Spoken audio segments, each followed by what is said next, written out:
Chapter 862. After New Year's Eve, the bustling scene in the capital city did not diminish, but increased. Before New Year's Eve, the ordinary people in the capital city were busy celebrating the new year. The officials who came from other places did not dare to slack off in the slightest for the first day of the imperial court. After New Year's Eve, they would visit their relatives and friends for a few more days. At the very least, he would leave after the Lantern Festival and tour the capital from top to bottom once. It was no wonder that the foreigners had not seen the world. Today's capital city was changing day by day. It was very different from what they remembered in the past. There were many interesting places, but they could not see enough. In these few days, the big and small shops in the capital city, as well as the peddlers and merchants, made a lot of money. The ready-made clothes and underwear shops were often sold out as soon as the goods were put on display. The brothels were overcrowded every day. If it was only the capital city, the demand for goods would not be so great. Among them, there were many businessmen from other places and even foreign countries. They would transport the goods they bought from the capital city back and resell them to make a profit. This also made Li Yi increasingly feel that he should not stay in the capital city. As long as there was a brothel, the family's shops would flourish everywhere.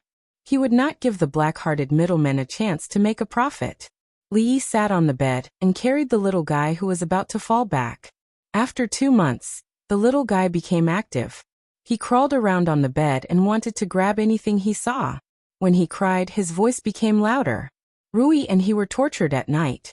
Rui had just coaxed him to sleep in the morning and was forced to the room by Li Yi to rest. After a while, the little guy woke up again. He was full of energy and seemed to be full of energy. Li Yi just sat on the bed and thought about something. The little guy did not know when he fell asleep again. He asked Xiao Huan to come over and look after him.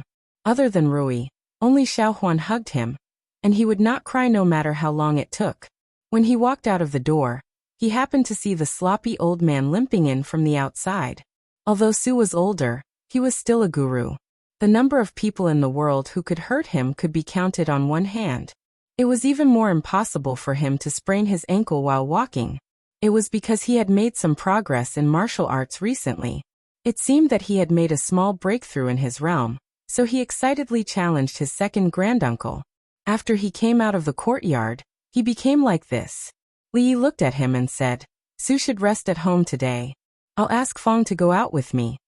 The old man was already in such a state, yet he still wanted to trouble him to accompany him.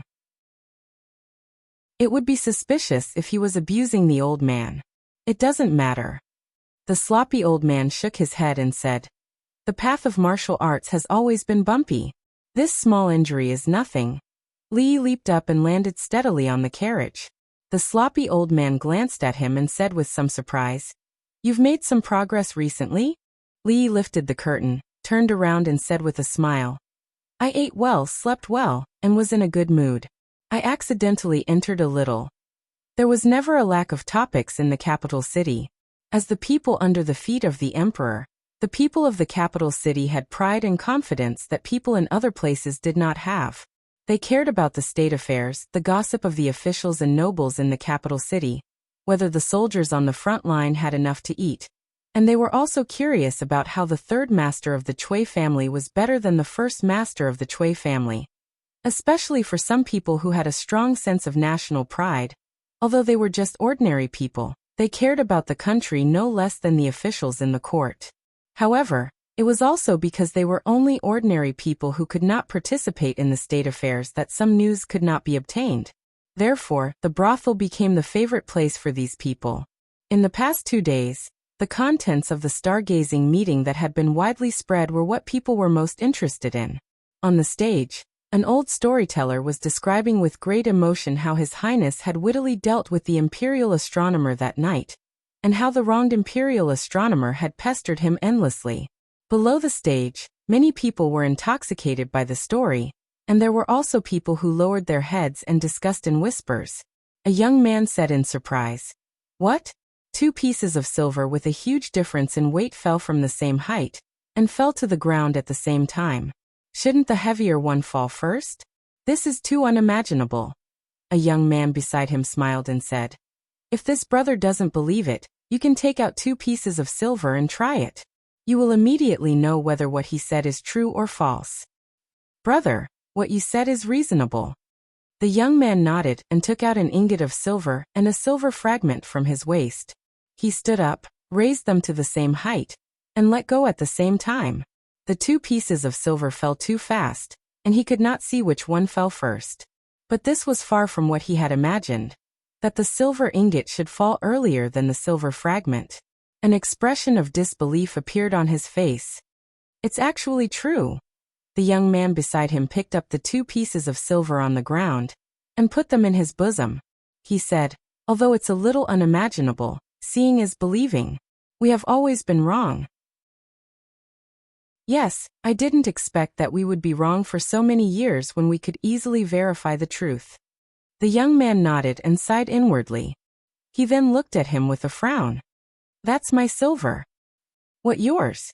I clearly picked it up.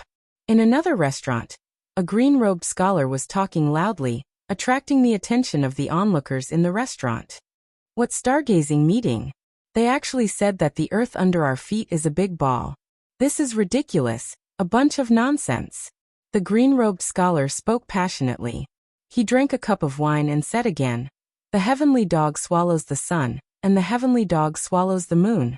The sages have long explained this. Could it be that we scholars have been reading the sages' books all along have been wrong? Since ancient times, there has never been a woman in charge of the government. She abandoned the moral principles and ignored them. That's why there are bewilderment guarding the heart and warning the celestial phenomena. Now someone actually wants to use such a twisted theory to cover up the past. What is his motive? What is his motive? If Her Majesty insists on doing this, the country will fall. The country will fall. We scholars. In the restaurant, some people listened excitedly, some people looked thoughtful, and some people's eyes flashed with suspicion. Fong drank a mouthful of wine and said angrily, young master, this guy is full of nonsense. Why don't you arrest him and put him in prison? Li shook his head and did not speak. The sloppy old man tore a chicken leg and said lightly, the Jing kingdom does not convict people based on words. The emperor is muddle-headed, and the officials and the people can be scolded. These scholars are the most united. If you arrest one of them, countless more will appear. In this way, the world will be in chaos. Fong slapped the table and said, is there no way to deal with him? As soon as he finished speaking, there was a noise at the door. Hey, where did the beggar come from? You can't go in here. I want to find my husband. My husband is inside. What do you mean by your husband? Go, go, go. I'll give you a bun. Go quickly. My husband will be the top scholar in the future. I want to see him. Top scholar? The waiter was slightly stunned when he heard the ragged woman's words. The woman took this opportunity to break in. She quickly walked to the green-robed scholar, grabbed his sleeve and said excitedly, husband, I finally found you. She pulled out a 5 or 6-year-old girl behind her and quickly said, young man, hurry up and greet daddy. Chapter 863. The little girl raised her head and looked at the young man. She blinked her big watery eyes and said timidly, Daddy. The scholar in cyan shirt was talking with his saliva flying everywhere. He had already thought that after this matter, he would probably have a way to become an official. He was stunned by the sudden scene in front of him. When he came to his senses, he saw the ragged woman pulling his sleeve. He immediately waved his hand in disgust and said angrily, You must have mistaken me for someone else. Who is your husband? The woman pushed the messy hair off her forehead and said hurriedly, Husband, don't you know me? I'm Yang Yang. The young scholar's face changed. Was it really a love affair that he had gotten into on his way to school? But he couldn't remember when he had a love affair with this woman named Yang Yang. Now he had a family, and his wife's family had some power in the capital city. Usually he relied on his father-in-law to help him. Even if he really had a love affair with her, he couldn't admit it at this time. He suddenly shook his sleeve and said loudly, I don't know you. You must have mistaken me for someone else. The woman was stunned and looked at him in a daze. The excitement on her face gradually disappeared, and her face turned gray. In order to find you, I took young man on the road for a year. When we finally arrived at the capital city, Young man was seriously ill. If it weren't for a kind-hearted person, she would have. She said in a desolate voice. I know you already have a family in the capital city. I won't disturb you anymore. I will raise young man alone.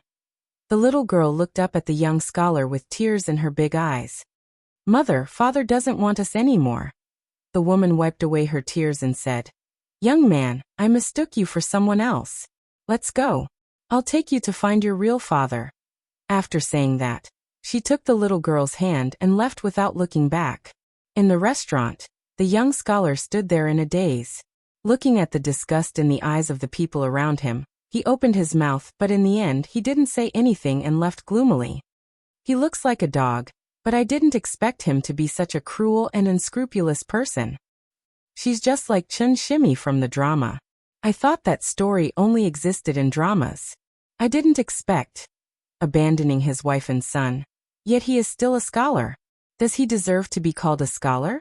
He only knows how to read the book of the sage. Is that all the sage taught him? That woman is so pitiful. Her words just now clearly showed that she had already given up all hope. It's really a pity for this mother and son. After the azure-robed scholar left, the people in the restaurant became filled with righteous indignation. In their hearts, the words of a scholar still carried some weight. These people read the book of the sage and preached great principles.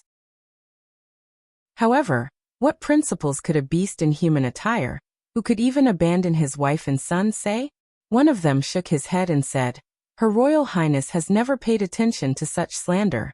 Her Royal Highness only cares about the people of our Jing country. These days, how many new laws have been implemented, how many people can afford to eat, and how many people can afford to study? They don't even think about how much their wives and children have received from Her Royal Highness. These people are cruel and unscrupulous, unscrupulous and unscrupulous. Another person said indignantly, If this is a jinx, then I hope that there will be more jinxes like this in our Jing nation. In the restaurant, many people revealed ashamed expressions. Just now, when they heard that heartless and unscrupulous person speak so eloquently, they almost believed him. Among them, how many of them had benefited from Her Highness? Not only did they not repay her kindness, but they even helped some people with ulterior motives to slander her. This was ungrateful, bah! Fong spat out a chicken bone and scolded, Scum! Then, a puzzled expression appeared on his face and he asked, Son-in-law, do you feel that the woman just now is a little familiar? Not very familiar. Li Yi nodded, stood up and said, Let's go and have a look at other places. At the entrance of a tea house, the waiter stopped Li Yi and the other two people and said with a smile, Sir, this place is booked by someone today. Casually catching an ingot of silver that Fong threw over, the waiter immediately smiled brightly and said, Sir, please come in. There were many figures in the tea house. Most of them were young people dressed like scholars. They were probably holding a poetry meeting or something like that. Some were writing, while others were commenting loudly. Now that the emperor is ill, the Eastern Palace is empty, and women are in power, the rules are in chaos. The weather is warning us, but the court is ignoring it. I really don't know where the future of our Jing kingdom lies. Someone in the tea house frowned. Today, everyone was making friends through literature. Although the young people were full of ambition, it was inevitable that they would discuss the affairs of the country. However, the matter of Yinghua guarding his heart had already been concluded. The imperial astronomer had made disrespectful remarks about Her Highness the Princess, and intended to bring chaos to the court. He had already taken the blame and resigned. Almost all the officials in the court had seen Yinghua with their own eyes. What was the intention of this scholar with the surname Wang to make such remarks at this time? The people of my generation who study. The scholar with the surname Wang had only just started his sentence when he was interrupted by a voice. A plump woman with heavy makeup barged in from outside. Behind her were a few sturdy men. She scolded, T scholars. Don't you scholars have to pay when you visit prostitutes? The scholar with the surname Wang's expression changed. He quickly walked forward and whispered, Didn't I say that in 2 days? Bah! The old brothel keeper waved her hand and said angrily, It's only right and proper to pay when visiting prostitutes. It's not easy for us to open our doors to do business. If you don't pay today, I'll drag you to see the officials. The scholar with the surname Wang couldn't care less about the current situation. He quickly said in a low voice, 2 days, just 2 days. You don't have money? The old brothel keeper glanced at him and waved her hand. Take him to see the officials. The few sturdy men behind her immediately rushed forward. The scholar with the surname Wang was quickly taken away, leaving the people in the tea house looking at each other in dismay. Scholars had been dissolute since ancient times. Visiting a brothel was nothing much. It could even be considered an elegant thing. However, visiting a brothel without paying was a bit too much. This kind of immoral person, TSK. It was not worth associating with. Li took a sip of tea. The tricks played by the Cui family were too obvious and too straightforward. There was no technical content at all. However, in terms of effectiveness, if the power of the brothel was not involved, there would really be some trouble. These scholars had always been the most provocative group. Their influence could not be underestimated. Fortunately, that Grand Tutor Chu did not collude with the Cui family this time. Otherwise, the matter would have become much more troublesome. When he came out of the tea house and was about to go to the brothel, he once again saw the young scholar he had met in the restaurant. He sat paralyzed in front of a tall mansion door and cried, "Wife, believe me, I really don't know them. This is a false accusation, a false accusation." A servant girl threw out a bag from inside and said in disgust, "Miss said to get lost, far away. The next time I see you in the capital, I'll get someone to break your legs." After saying this, the mansion door closed with a bang. "Serves you right." Fong spat fiercely at the young man who had lost his soul. Those who are loyal are always those who butcher dogs, but those who are heartless are always those who are scholars. Li shook his head and sighed. Soon he walked to a brothel. A young girl who was biting on a tonghulu ran out and said happily, "Big brother, you're here." Li patted her head and said with a smile, "Young man, did you listen to Sister Ruoqing today?" The young girl nodded vigorously. Young man has always been very obedient. She even performed on stage yesterday.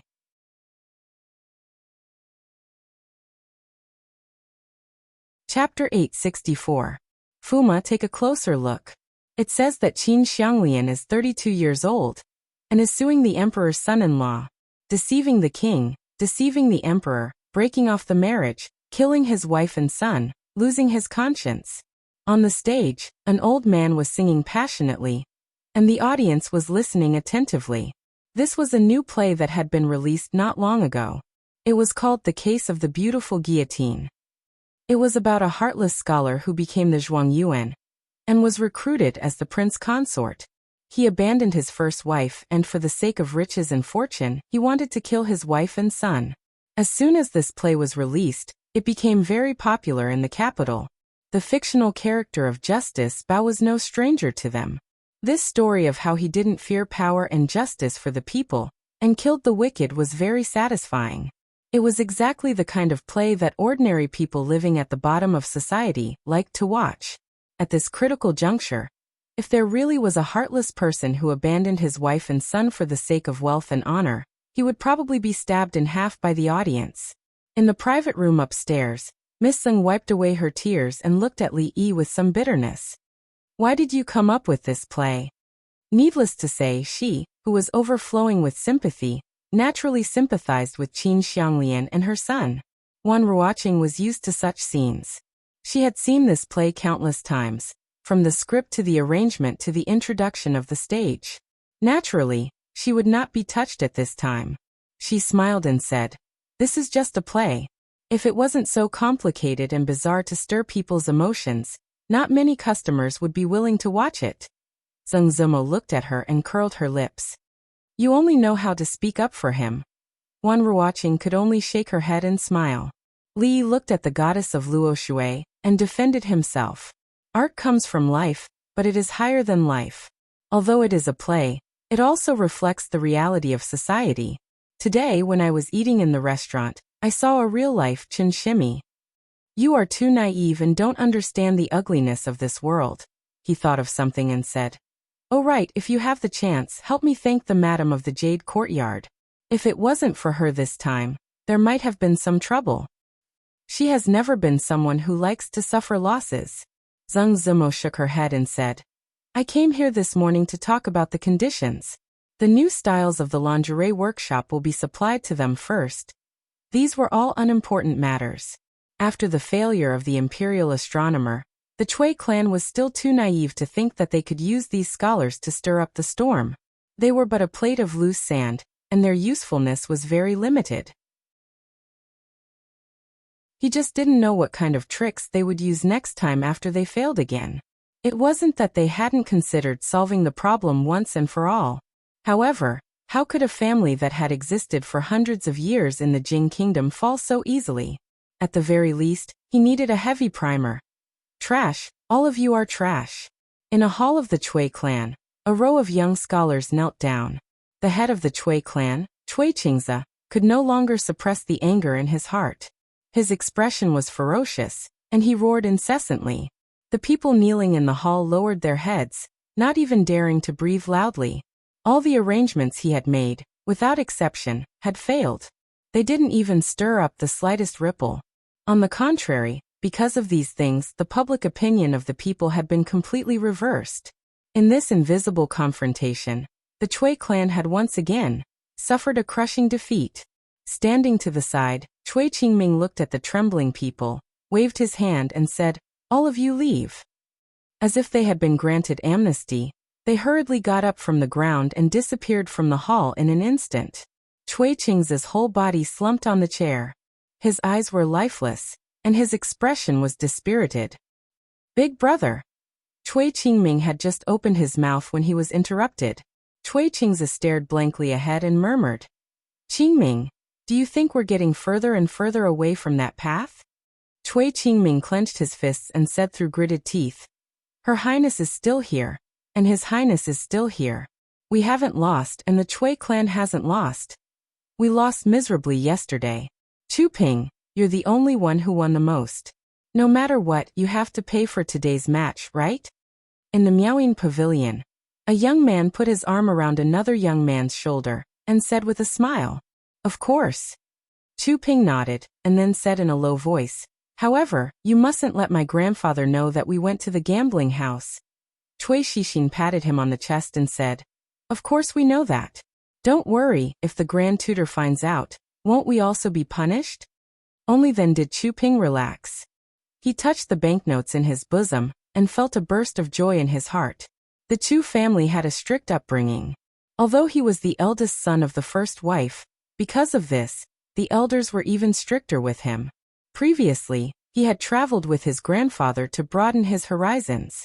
Now that he had returned to the capital and was accompanied by his friends, he finally realized that there were so many fun things in this world. Come, let's go in first. Chui Xixin waved his hand and pointed at Qin Yu, who was at the side. As he walked, he said, I heard from Junliang that you also like that kind of thing, Chu Ping. You can talk more with little Duke Qin about this. I believe you will learn a lot from him.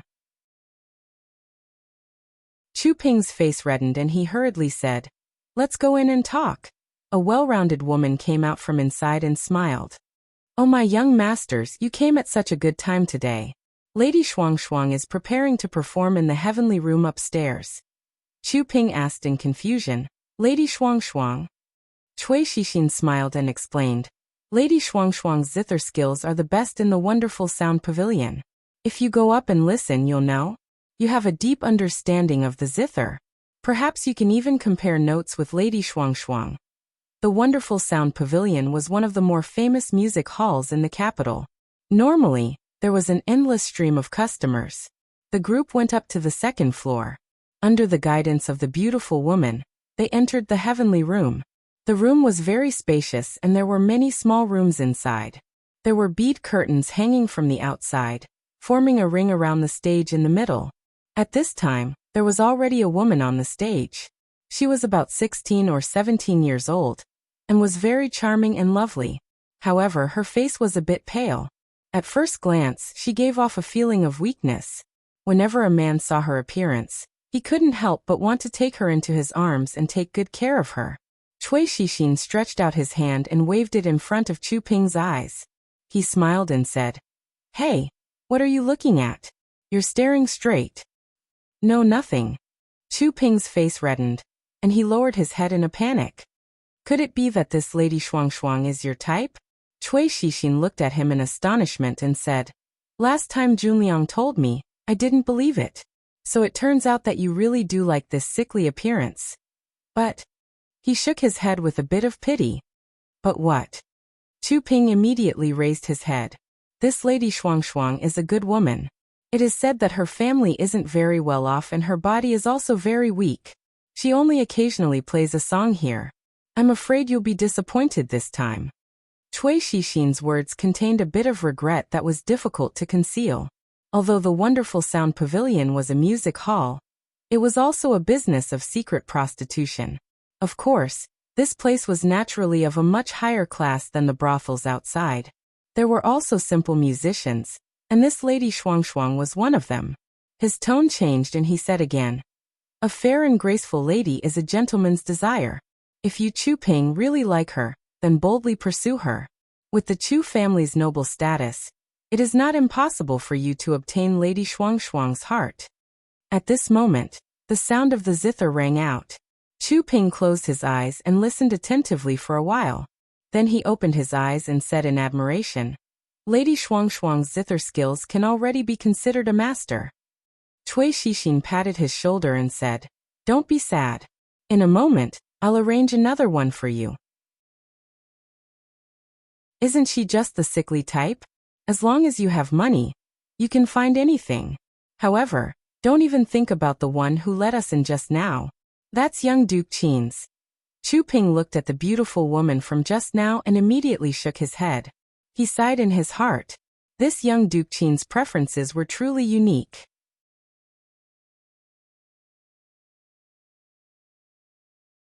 Chapter 865. Inside the heaven room, the music of the zither was pleasing to the ears. Aside from this music, there was no other noise. After all, those who could come here to listen to music were at least semi-refined people. They wouldn't do something like burning the zither and cooking the crane. Cui Xixin saw Chu Ping staring at the zither-playing woman in a daze. He smiled and whispered, "If you really like it, how about tonight?" Chu Ping repeatedly shook his head and said, No, this absolutely cannot be done. You must not." Cui Xixin waved his hand and said, "I was just saying. Don't worry, how could we dare to help you do such a thing? If the Grand Tutor were to find out, it would be terrible." "What kind of people are you talking about? Don't think that I don't know what kind of place your wonderful sound pavilion is." An abrupt voice suddenly sounded from one of the compartments. The beautiful woman from before was pushed out from the inside. She said with a troubled expression, "Customer, we cannot agree to your request." Slap. A middle-aged man swayed out from inside and slapped the beautiful woman's face. He scolded, "You're a whore and you still want to maintain a chastity? Don't be so shameless." A man pulled the middle-aged man and said, Fifth Lord, you've drunk too much. Let's go back." "I didn't drink too much." The middle-aged man waved his hand and pointed at the delicate woman on the stage.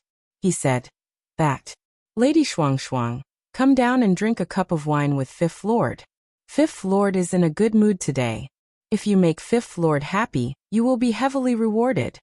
The woman stood up from the stage and ran to the beautiful woman's side in a panic. She helped her up and asked with concern, "Anton, are you all right?" "I'm fine." The beautiful woman covered her face, but she still smiled at the middle-aged man and said, "Guest, Shuang is truly a pure woman. If you like her, I can find another." The middle-aged man slapped her again and drunkenly said, "I'm giving you face, but you don't want it." The woman quickly pushed the beautiful woman behind her and said in panic, I'll drink with you." The middle-aged man revealed a smile and reached out to touch her small face. "That's more obedient." The woman didn't expect him to be so touchy. She subconsciously dodged and whispered, "You please behave yourself." The middle-aged man's face instantly darkened. He slapped her face again and said angrily, "You refuse a toast only to drink a forfeit. Do you know who I am?" The young girl's body was thin and weak to begin with.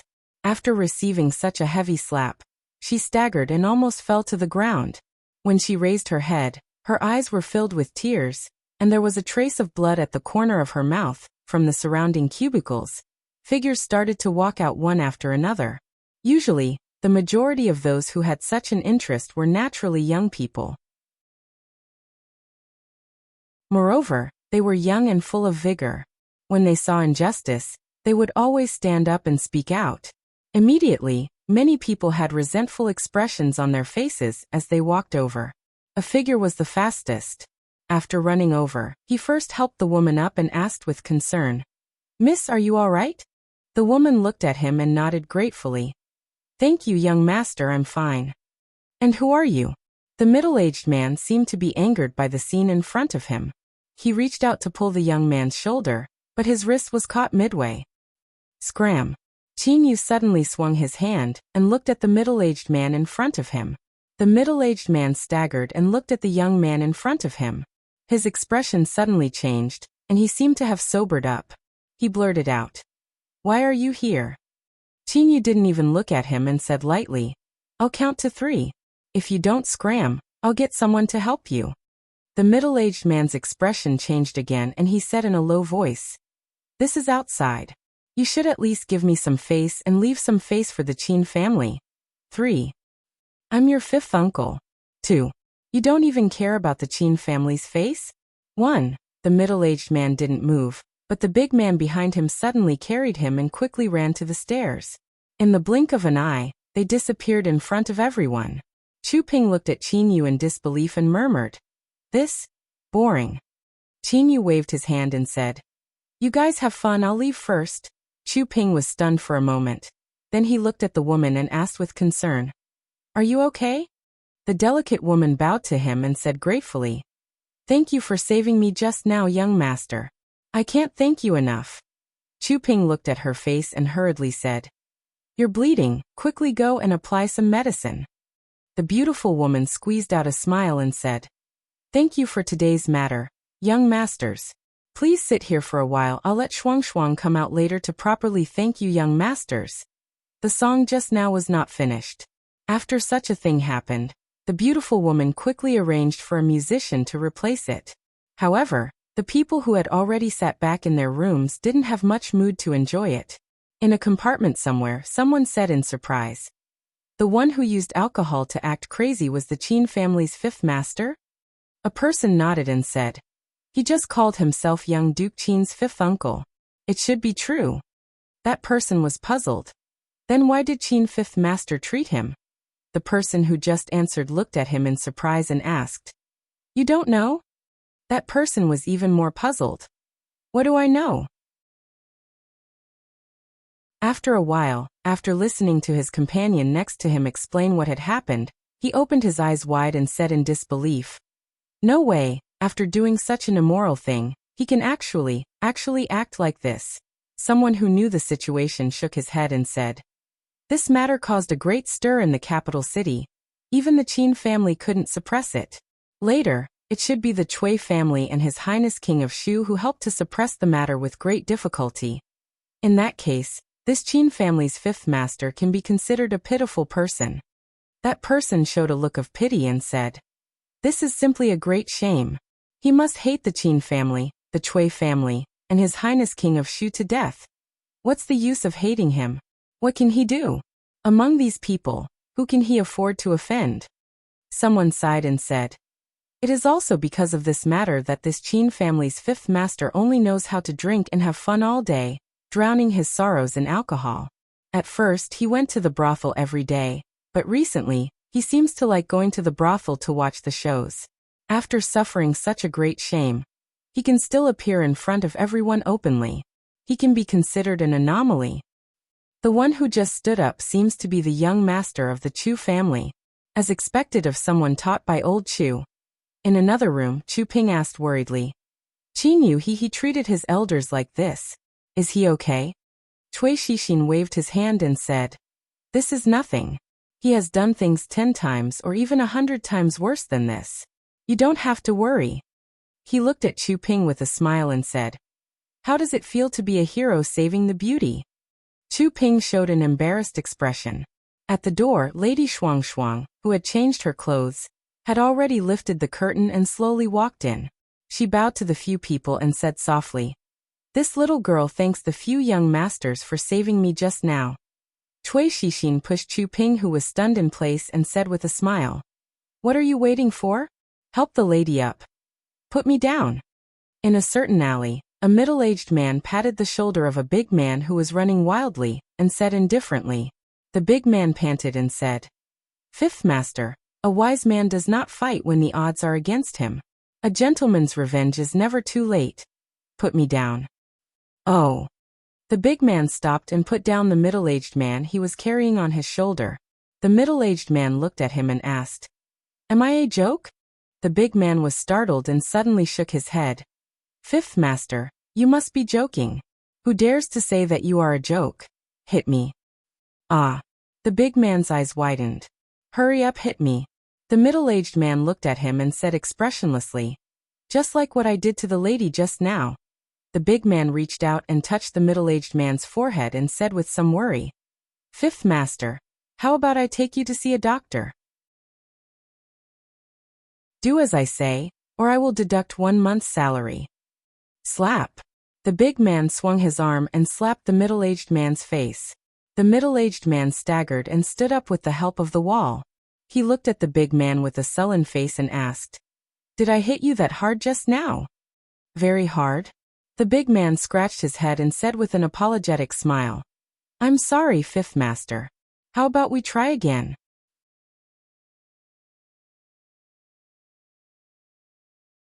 Chapter 866.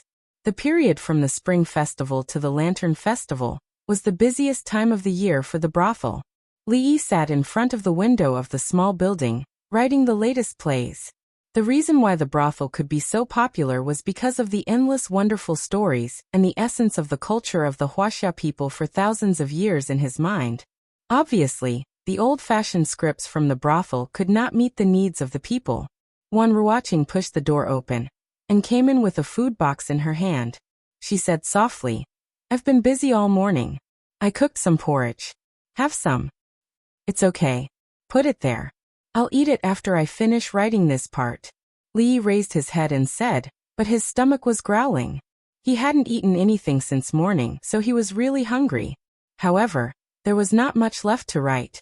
He didn't want to be interrupted in the middle, which would be troublesome. Wan Ruoqing came over with the food box, took out the bowl of porridge, and sat beside him. She said, "Eat some first. The script is not urgent." Li didn't say anything this time. He picked up the spoon with one hand, and the other hand was not idle. He drank a mouthful of porridge, wrote a line of words, and then drank another mouthful. He was thinking about whether it was suitable to use a certain plot here.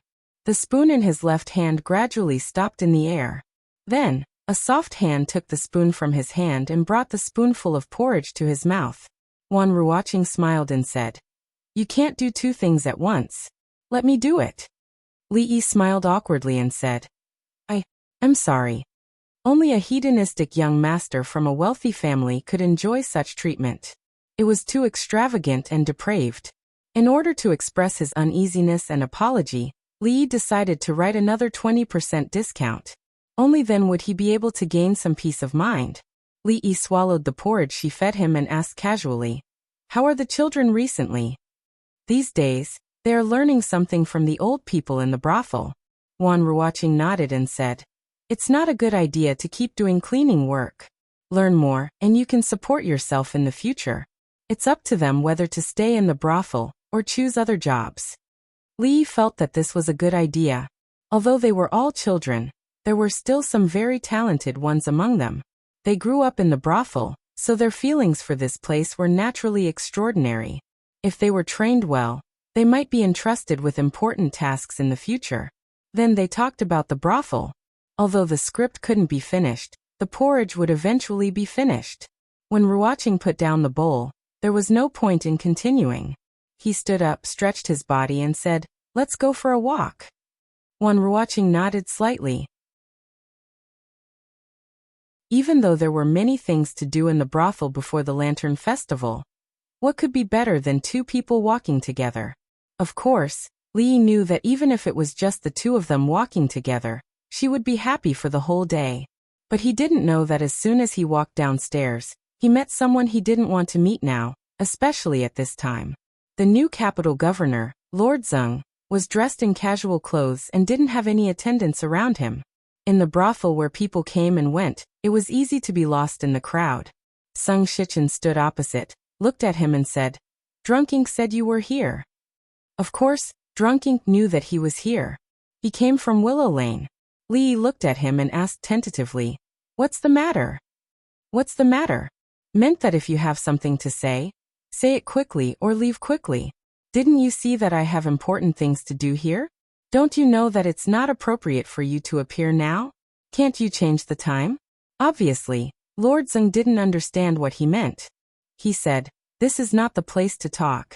Wan Ruoqing showed a slight smile on her face and said, "Lord, come in and talk." Li Yi shook his head and walked into the small building again. Sung Shichen picked up the teacup on the table and took a sip before saying, "I've already ordered people to renovate that house. Too much time has passed, and it can't be exactly the same as it was 10 years ago, but it should be 70 to 80% similar. Drunk Ink's birthday is in April, so time is tight." Li nodded and said, "A few days ago, Louis found some suspicious points in the files of the Ministry of Justice. However, it was a case from 13 years ago after all. It has been a long time, and the assistant minister of the Ministry of Revenue died on the way to exile. There are many clues that are hard to verify. However, this is not a difficult matter for him. He should be able to make it in time." Sung Shichen looked up at him and asked, "A few days ago, there were rumors about the eldest princess among the people. You should know who did it, right?" Li shook his head and said, "Summoning the king of Shu back to the capital to replace the eldest princess in governing the country. Naturally, it will be whoever benefits the most. Cui Qingze, the head of the Cui family, has fallen ill." Sung Shichen put down the teacup and said, "Now the head of the Cui family is the second son of the Cui family, Cui Qingming. This person is more difficult to deal with than Cui Qingze. He has always been ruthless and will do anything, even disregarding the consequences. You should be careful." He looked at Li Yi and said, "Don't think that the Cui family only has this little ability. This time, the crown prince has disbanded the imperial astronomer, and the Cui family's rumor campaign has also been stalled among the people. Although I don't know what you are thinking, I think you don't want the king of Shu to return to the capital and replace the eldest princess in governing the country. Not to mention other things, if Grand Tutor Chu takes the lead this time, it will not be so easy to solve this matter. Grand Tutor Chu will stand up for the Cui family." Li Yi actually had a good impression of this Grand Tutor Chu. The old man did not seem to be as pedantic as he imagined. And this time he did not stand with the Cui family to make things difficult. If it was really as Sung Shichen said, then the matter would really become troublesome. Sung Shichen shook his head and said, "According to the Grand Tutor's temperament, he won't." His tone changed and he said, "I'm afraid." "Afraid of what?" Sung Shichen shook his head again and said, "I think I'm overthinking. In short, the Cui family will not let this matter go easily. You must be careful." Li nodded and said, "I know." In his heart, he had never underestimated the Cui family. Some extreme measures were not to be used until the last moment. It was better to take things step by step. After that, Sung Shichen only cared about drinking tea and did not say anything else. Li Yi suppressed some of his thoughts and thought about the walk with Ruoqing. Seeing that Lord Sung did not seem to have any intention of leaving, he asked tentatively, "Lord Sung, would you like to stay and have a meal?" Generally speaking, when visiting someone's house at the last minute and hearing the host's invitation to stay, one should decline and stand up to say goodbye. This was an invisible tacit understanding between people. However, as soon as the words left his mouth, he regretted it, because historical experience showed that he and Lord Sung did not have this kind of tacit understanding. As expected, Sung Shichen put down his teacup and raised his head. "Okay." After the family banquet, when Chu Ping was helping Grand Tutor Chu back to their room, he suddenly asked, "Grandfather, when will the next time we go out?" "I'm old and can't walk anymore," Grand Tutor Chu said, then raised his eyes to look at him and asked, "What, you don't like the capital and want to go out?" "No, Chu Ping repeatedly shook his head. Although the outside world is more knowledgeable, the capital also has its advantages. Grand Tutor Chu nodded and said, "These years outside, you've already seen many things. What you need now is to calm your heart and settle down. Don't follow those people outside and fool around." "I know." Chu Ping repeatedly nodded and said, "I'm not fooling around. It's just that my zither skills have improved recently, and I often go to the music hall to listen to music." "All right." After returning to their room, Grand Tutor Chu waved his hand and said, "The Lantern Festival is approaching, you can relax a little. You can go." Chu Ping helped Grand Tutor Chu to his bed and said, "Grandfather, rest well. I'll take my leave." Miaoying Pavilion, Lady Shuang Shuang. In the Cui family, Cui Qingming stood in front of the door and looked into the distance.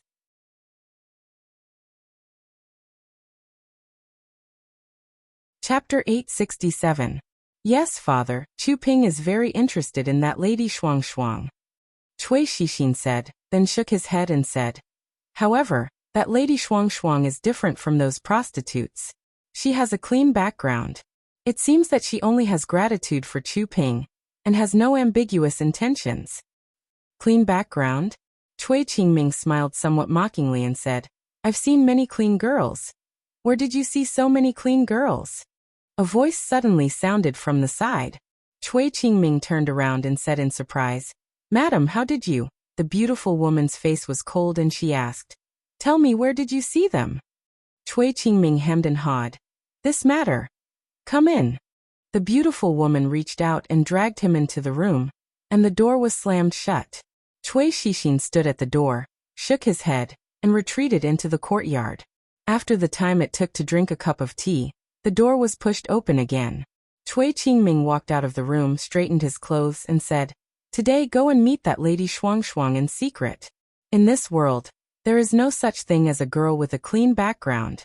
As long as you promise her benefits, there will always be a condition for her to give up her innocence." A trace of doubt appeared on Cui Shixin's face. "Father, you mean?" Cui Qingming whispered a few words, and Cui Shixin showed a look of understanding. He nodded and said, "I understand. There are 2 more days to go to the Upper Yuan dynasty. Be careful, don't overreach yourself." Cui Qingming warned him again, then walked out of the courtyard and ordered a servant standing outside. "Prepare the carriage, go to the capital governor's mansion." The Upper Yuan dynasty of your Jing kingdom is really lively. Even though she had already experienced the prosperity of the capital, the scene of the Upper Yuan dynasty still made Lin Wanru marvel. The crowded streets, the lanterns that could be seen everywhere, the acrobatic performances on the streets, the fireworks that bloomed in the night sky, and the delicacies that lined both sides of the streets. She had spent several times in the capital of Qi, but what she had seen and heard back then could not be compared to what she was seeing here.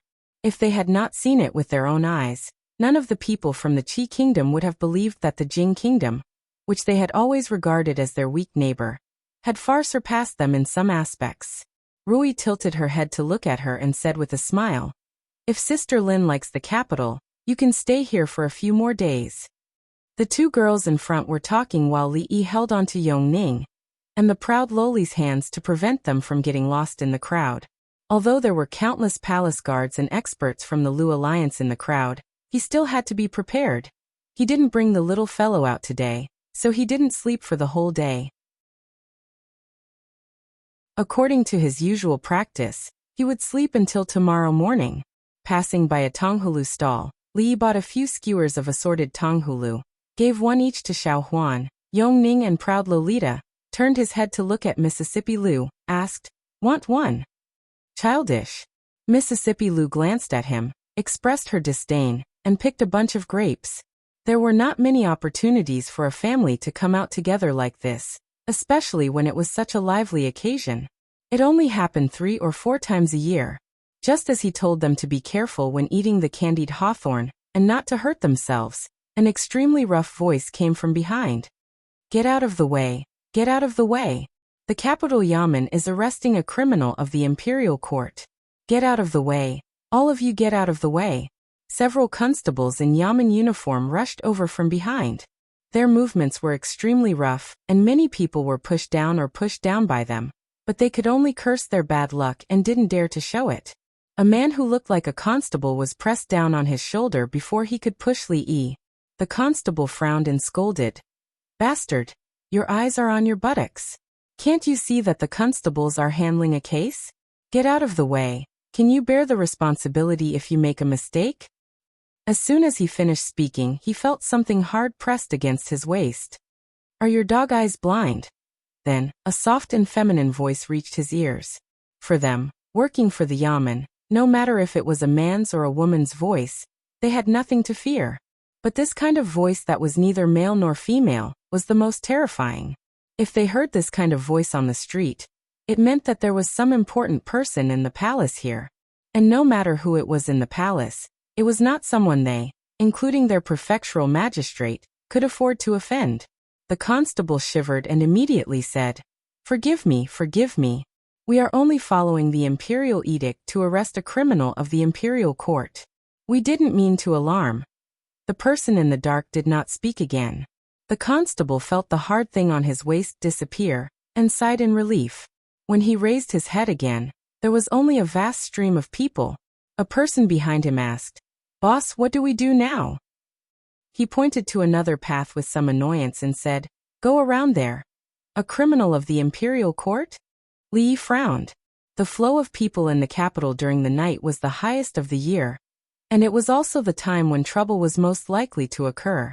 Sung Shichen was muddle-headed. He actually chose this time to arrest a criminal of the imperial court? However, with Rui and Mississippi Liu, as well as so many guards in the dark, there was no need to worry about the safety of the arrogant girl and the others. He was only puzzled for a moment before he was pulled to the side by the arrogant girl to look at a unique goldfish lantern. On the other side of the street, Xiao Chui hugged Zheng Zimo's arm and begged, "Miss, you are the best at guessing lanterns. Please guess another one." Zheng Zimo looked at the different lanterns hanging on her arms and said grumpily, "You already have so many. Sister Ruoqing guessed 2 for you just now. Can you still carry them?" Xiao Chui looked down and then handed 2 lanterns to Xiao Zhu behind her. She turned around and said with a smile, "Now I can carry them." Zheng Zimo gently pulled her ear and said, "Let's talk about it when we go back. How can we stroll around with so many lanterns in our hands?" "Oh." The servant girl lowered her head in disappointment and said softly. Then she seemed to have thought of something. She raised her head and said excitedly, "Miss, do you think we can meet Li tonight?" Zheng Zimo knocked on her head and said, "The capital is so big. How can you meet him just because you say so? Don't dream." The servant girl pouted. "But sometimes fate is so wonderful. Although the capital is big, as long as 2 people's hearts are the same. Oh miss, if you hit Xiao Chui again, she will become stupid." Miaoing Pavilion. On the night of the first month, this kind of entertainment place had the most business. The beautiful woman had been shuttling upstairs and downstairs, entertaining all kinds of guests. Seeing someone walk in from the door, she immediately went up and said with a smile, "Oh young Master Chu, you are finally here. Shuang has been waiting for you tonight." She has already pushed away more than a dozen waves of people. Chu Ping was at a loss and said in disbelief, "Ah, Shuang has been waiting for me up there?" "That's right." The beautiful woman smiled and said, "For the past few days, Shuang has been talking about how she is indebted to young master for saving her last time. But she is unable to repay you. She feels really guilty." Chu Ping was a little embarrassed and quickly waved his hand. "It was nothing. I believe that anyone with a bit of righteousness in their heart would not just stand by and watch." Seeing this, Cui Shixin shook his head slightly and pulled his sleeve. "Come here." Chu Ping was pulled to a corner and asked in confusion, "What?" "I said you are a bookworm, but you are not convinced." Cui Shixin looked at him and said helplessly, "Can't you see that Lady Shuang has fallen for you?" "Ah." Chu Ping was shocked. "Think about it. What is your identity? You are the eldest son of the Chu family, a man of striking appearance and great literary talent. What is her identity? She is just an entertainer. That day when she was bullied, who was the one who stood up for her? At that time, she was at her weakest and most helpless. It was you who gave her hope and light. For a woman to fall in love with you because of this, isn't that very normal? Cui Shixin looked at him and slowly said, Lady Shuang has never accepted a private invitation from anyone before. Why is it that she spends time alone with you every day? Do you think it's just because you saved her? You mean? Chu Ping looked at him in a daze and muttered, Lady Shuang she likes me? Cui Shixin patted his shoulder and said, Hurry up and go up. Don't let Lady Shuang wait for too long. Brother, I can only help you this much. Chu Ping stood there in a daze for a long time before a happy expression gradually appeared on his face. He looked at Cui Shixin and said gratefully, Thank you for your advice, Cui Shixin. I will go up now. Seeing Chu Ping quickly walk up the stairs, Cui Shixin found a seat in the hall and sat down. He picked up a cup of green tea and gently swirled it. The corners of his mouth curled up as he softly murmured, That lady's body seems a bit weak. With Chu Ping's hobbies, I wonder if she can bear it. Somewhere on the street, a few bailiffs were sitting in front of a tea stall. One of them looked towards the wonderful sound pavilion. After a long time he turned his head and asked, Boss, it's about time, right? The leading bailiff said in a low voice, Wait a little longer, it's not time yet.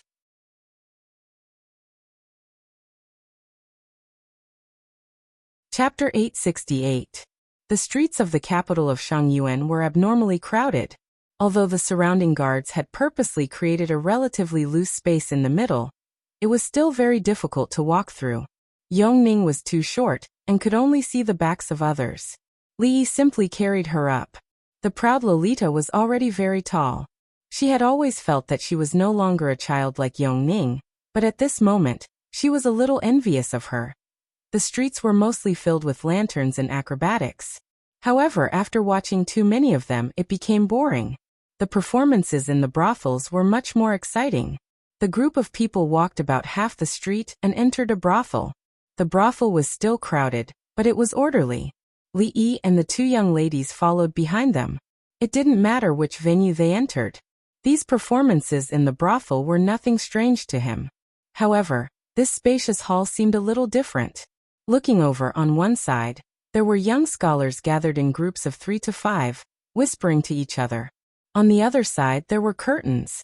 There were light voices coming from inside, and he could vaguely see the women behind the curtains. In between these young men and women, there was a long line of lanterns that separated them. On the other side, there were some young people holding lanterns and writing something on them. The proud Lolita asked doubtfully, Sir, what are you doing? Li Yi also didn't know who thought of this new way of playing. He waved to a worker in the brothel and asked, What are you doing? The worker only felt that the young man in front of him looked familiar. After recalling, he shivered and hurriedly said, Greetings, young master. I'll call the manager over immediately. Li Yi waved his hand and said, There's no need. I'm just taking a look. What are they doing over there? The worker immediately replied, Those people on the left are all famous scholars in the capital. They write poems on the lanterns and hang them there. If the ladies behind the curtains take a fancy to them, they will send a servant to tie a sachet on the lanterns. Li Yi finally understood that this was simply another form of matchmaking. Back in the day, he had experienced it himself. He had received countless scented sachets and love letters. If he did not remember wrongly, it was from an open-minded lady who had even stuffed a warm dudu into his arms. No wonder some of the scholars were in high spirits, while others looked unhappy. That was because some of the lanterns in the middle didn't have a single sachet on them, while others had a few hanging on them. Choosing a son-in-law wasn't rare in this era. If it was in the future, the lanterns would definitely not have poems but photos. Perhaps there would even be property certificates, car keys, and passbooks. Xiao Huan watched as a servant girl came out from behind the curtains and hung her lady's sachets on the lanterns. She thought it was very interesting. She grabbed onto Li Yi's arm and said excitedly, Young master, why don't you also write a poem and hang it up? There will definitely be more sachets than all of them. In her heart, the young master was the most talented person. Otherwise, why would he be called the #1 scholar in the Jing kingdom? If the young master put up a lantern there, it would definitely be the one with the most sachets. The arrogant Lolita wished for the world to be in chaos. She added fuel to the fire and said, "That's right. Mister, why don't you write a poem and beat them all? It's best if you don't even give them a sachet." The two of them seemed to want to see such a scene. Their expressions were somewhat excited. They completely didn't notice that the scholars not far away had expressions of displeasure on their faces. Hee, since when did such an arrogant person appear in the capital? He won't even leave us a sachet. Who does he think he is? The #1 scholar in the Jing Kingdom? Even the #1 scholar wouldn't dare to say such arrogant words. Some of the scholars not far away were feeling depressed. When they heard the words of the two young ladies, they felt ashamed and angry. However, they didn't want to argue with them. In a split second, the gazes on Li Yi increased. Li Yi knocked on the heads of the two of them and said, "Write whatever you want to write. Writing a poem also requires inspiration. It's not something that can be written just because you want to. There's nothing to see here, let's go." Rui and Lin Wanru went to the venue next door. There weren't any performances there, but there was an exhibition of women's clothing. It was the most popular style of women's clothing in the capital this year. Li Yi originally wanted to follow them, but the arrogant Lolita and Xiao Huan insisted on seeing who had the most sachets in the end. He could only accompany them there. What Xiao Huan wanted to see the most was the young master's poem. She rolled her eyes and walked over. She whispered, "Young master, you've written poems for Xiao Huan for Miss and for Miss Sung. You've written many poems for second Miss." Li looked at Mississippi Lu. Mississippi Lu also looked over. "Forget it." Li shook his head and said, "Other people's lanterns and sachets have other meanings. It's better if we don't disturb them." Mississippi Lu turned her head expressionlessly. In front of her, someone walked over. It was a scholar dressed in a scholarly robe. He looked rather refined. In his hand, he held a lantern that was obviously inscribed with words. He smiled and said, "Sorry to disturb you. I hope you don't take offense. It's just that when I saw you from afar, I was amazed and admired you. Suddenly, I was struck by inspiration and came up with a poem. This poem originated from you, so I wanted to give it to you." After this young scholar walked out from the crowd, a sigh came from behind the curtains. This young Master Zhou's literary talent was brilliant. He was very famous among the scholars in the capital. He was also a new imperial examination scholar. He was the best candidate for a son-in-law. There were already many people who had their eyes on him. But today, young Master Zhou actually gave the lantern with his poem inscribed on it to the young lady. This was the most direct expression of his feelings. What gift? Before Mississippi Lu could speak, Li walked straight in front of her. He said to young Master Zhou, "You're willing to give it to her, but others aren't willing to accept it." He looked at Mississippi Lu and asked, "Isn't that right, Rui?" Mississippi Lu glanced at him and asked, "Is that right?" Young Master Zhou saw this and was delighted. He looked at Li Yi and twitched the corner of his mouth. He said, "You're not this young lady. How do you know if she's happy or not? Why, if you can't give this lantern out, you won't allow others to give it out." The lanterns here were not just lanterns. If one wanted to give a lantern out, he must write his own poem on it. The scene of Li Yi's refusal made this young Master Zhou feel that this person was just not talented and could not write a suitable poem. Of course, if he really tried to look impressive at his own cost and randomly wrote a poem, then what awaited him would be even greater humiliation. Li glanced at him indifferently. He had seen too many such clumsy provocations. He looked at Mississippi Lu and said, "Xiao Huan is right. I haven't given you any poem. If I give it to you now, we don't need his." Xiao Huan had already taken her favorite lantern with a smile. The proud Lolita grabbed a pen from the other side of the table. "If you want to give it or not, who cares?" Mississippi Lu said in disdain. Her eyes looked at him. Li Yi held the lantern with one hand and wrote on the blank space with the other. He quickly put down the pen and held the lantern with both hands. He passed it to Mississippi Lu and said, "Rui, this is for you." Young Master Zhou wanted to stretch his head out to look, but was pressed back by Li Yi. At this moment, a manager from the brothel walked over and asked carefully, "Young master, do you want to hang this lantern over?" "No need." Li Yi waved his hand. He looked at them and said, "There's nothing interesting here. Let's go." Let's hang it. Mississippi Lou looked down and suddenly passed the lantern in her hand over. Although she was literate, she didn't know anything about poetry. However, she also wanted to see if the poem he gave her was good or not. Was it good to give to someone else?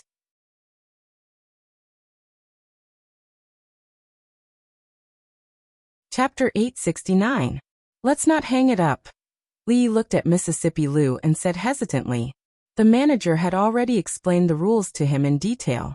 Once the lanterns were hung up, it meant that they had agreed to the rules. It was fine if there were no scented sachets, but if there was a lady who hung up her own scented sachet, the two of them would have to have dinner together. If there were more than one scented sachet, they would have to choose one. His house was already in a mess, and there were many unresolved issues. There was no point in flirting with other ladies. Mississippi Lou looked at him and shook her head. It's all right. I have nothing better to do, so I'll just take a look. Before young Master Zhou could see what was written on the lantern, the manager of the brothel had already hung it up. He waved his hand to summon another waiter, and handed over the lantern in his hand, saying, "Hang this up as well." Then he looked at Li Yi. It was obvious that he wanted to compete with Li Yi. Someone copied the poems on the two lanterns, and sent them to the curtains. As for the candidates, according to the rules, their poems would not be revealed before the final result was revealed. What a mystery. I want to see how many scented sachets he can get. Even though I don't like Zhou, but he's just a nobody. He's overestimating himself. Every poem was recorded and sent into the curtains. Those who had yet to receive a scented sachet had already lost their chance. Those who had already received scented sachets, no matter how many of them there were, would not be embarrassed tonight. They were all waiting to watch the show. Of course, compared to this arrogant person who popped in halfway, they were still biased towards young Master Zhou from the bottom of their hearts. With the curtains blocking their view, they could only see the gist of it. However, they noticed that after the two poems were sent into the curtains, there was a commotion inside. Someone turned to look at young Master Zhou and clasped his hands, saying, "Looks like Brother Zhou really got a good piece of work today. It was just luck." Young Master Zhou was confident in his poems, but he still replied humbly. His actions allowed the crowd to understand that the man surnamed Zhou was truly going to shine brightly today. Very quickly, someone walked out from behind the curtains. It was a maid with a bun on her head. "That's from the Su family?" Someone recognized him at a glance. Another person said with a smile, "Miss Su has admired Brother Zhou for a long time. I'm afraid she's waiting for you to hang up her lamp today. That is because Miss Su thinks highly of me." Young Master Zhou smiled lightly and said, "Miss Su is extremely talented. Actually, I also have some admiration for Miss Su." As soon as he finished speaking, a maidservant with her hair combed into a bun hung a fragrant sachet under a goldfish lantern. "Sir, there's one." The Tsundere Lolita shouted excitedly. She had just bought this goldfish with her husband. Mississippi Lou looked at him, and then looked away. Young Master Zhou's expression was a little awkward. He coughed twice and covered it up very well. He said, "Hee, it seems that I have underestimated the people of the world." Someone comforted him. "Sigh, Brother Zhou, don't be discouraged. It's only one. Didn't Miss Su also fall in love with you? Look, isn't that girl from the Su family coming out? Miss Su is talented and beautiful. We also had a deep conversation." Young Master Zhou looked at the maidservant in emerald green clothes hanging the fragrant sachet under the goldfish and murmured, Deep conversation. 2-2. The Tsundere Lolita and Xiaohuan hugged each other and shouted. What kind of poem did he write?" Someone was stunned for a moment before revealing an extremely curious expression on his face. "That Brother Zhou, perhaps, these 2 times were just accidents. Someone stared at the curtain and said, "Look, another person came out." She walked to the side. She didn't choose that goldfish. That's strange. Why isn't she holding the fragrant sachet in her hands? Everyone's eyes widened as they watched a maidservant walk out from the curtain empty-handed. She walked past that goldfish, walked past young Master Zhou's lantern, and came to the front of a lotus lantern. "It's Brother Fong. Congratulations, Brother Fong." Although this lotus lantern had been displayed long ago, It was a little strange to hang the fragrant sachet only now. However, as long as it wasn't that weird goldfish, it was fine. Everyone cupped their hands towards a young man in the crowd. That young man smiled and cupped his hands in return. "Thank you for letting me win." After a round of congratulations, they saw that the maiden walked to the front of the lotus lantern and took down the fragrant sachet under the lantern. Then, she took 2 steps back and hung the fragrant sachet under the goldfish again. This works too?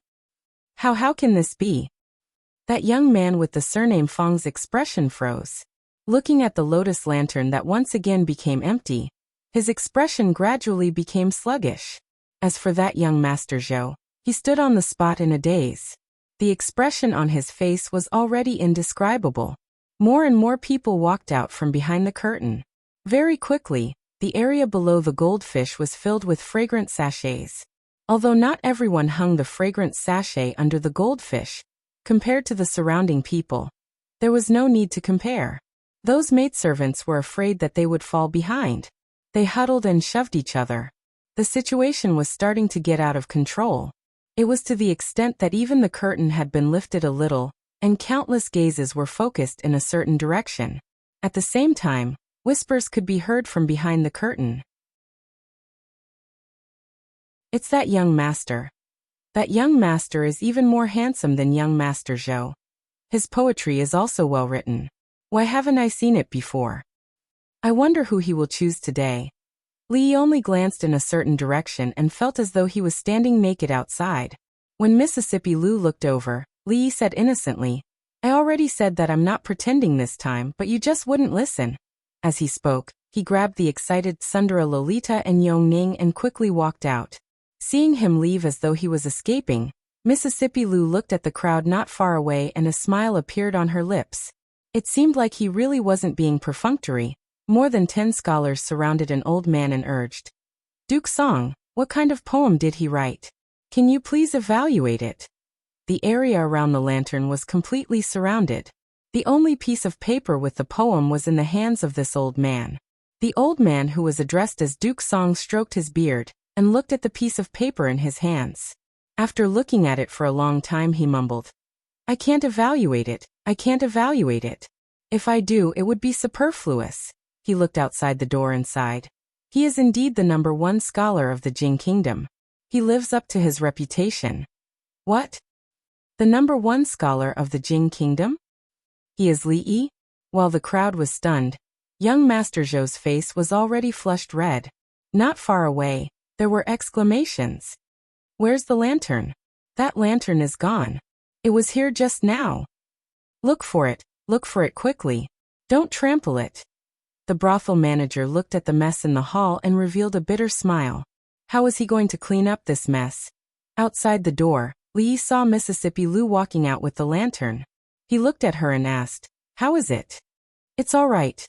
Mississippi Lu looked at him and asked, "I've been searching for her in the crowd for thousands of times. But when I look back, she's still there, in the dim light. What does this mean? Who are you looking for?" "I'm not looking for anyone." Li shook his head and pointed at the flickering lights in front of him. He said, "I wrote it blindly. Look, the lights are waning like a dream. The person you like walks out from the flickering lights, and the two of them stare at each other in a daze. What a beautiful scene." Mississippi Lu's gaze followed the direction of his finger. A few figures walked out from the dim light. Xiao Chui looked at the familiar figure in front of her. After a moment of shock, she waved her arms excitedly and shouted, "Lily, we're here."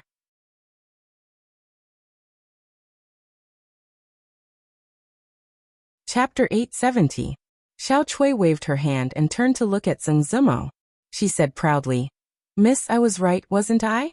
Fate is something that no one can say for sure." Li Yi also felt that this sort of thing like fate was really too wonderful for words. That person is really at the place where the lights are fading.